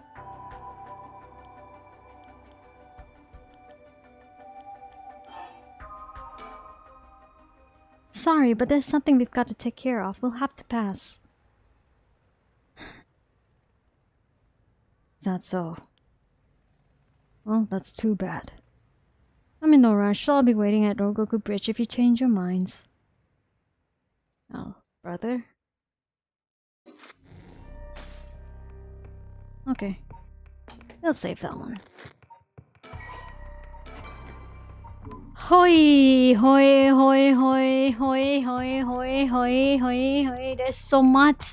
There's so much, and I'm still not like I still haven't unlocked the 5th character. That's the part that bothers me. I wanted to give this so much more time, but I couldn't, and it's almost midnight. I know I have tomorrow off, but could I probably try doing this tomorrow? Maybe maybe not. I don't know. Likely. I just want to get it over with. But yeah, and there is so much good in this story, and I'm so glad Square Enix decided to publish this game, because boy, it is such a treat. It is such a treat for my scaredy cat ass, but also my thirst for mystery. I'm liking how the story is turning out so far. And like I know like a lot of reviews are just like, oh, it's very funny, and like it's like it really takes out the tone, the horror and mystery tone of the game. But now that we've gotten to the second half of this game, like this part here, it really doesn't feel like it takes out any of it. It's funny, but it's at the right time so far from what I'm experiencing. I could be wrong, but I'm liking it so far.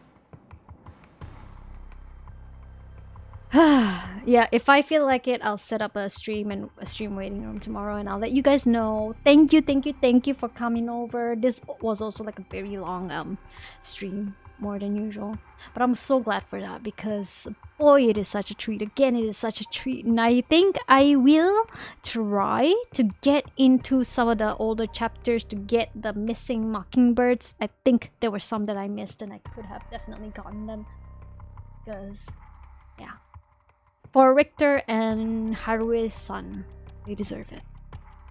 But anyway,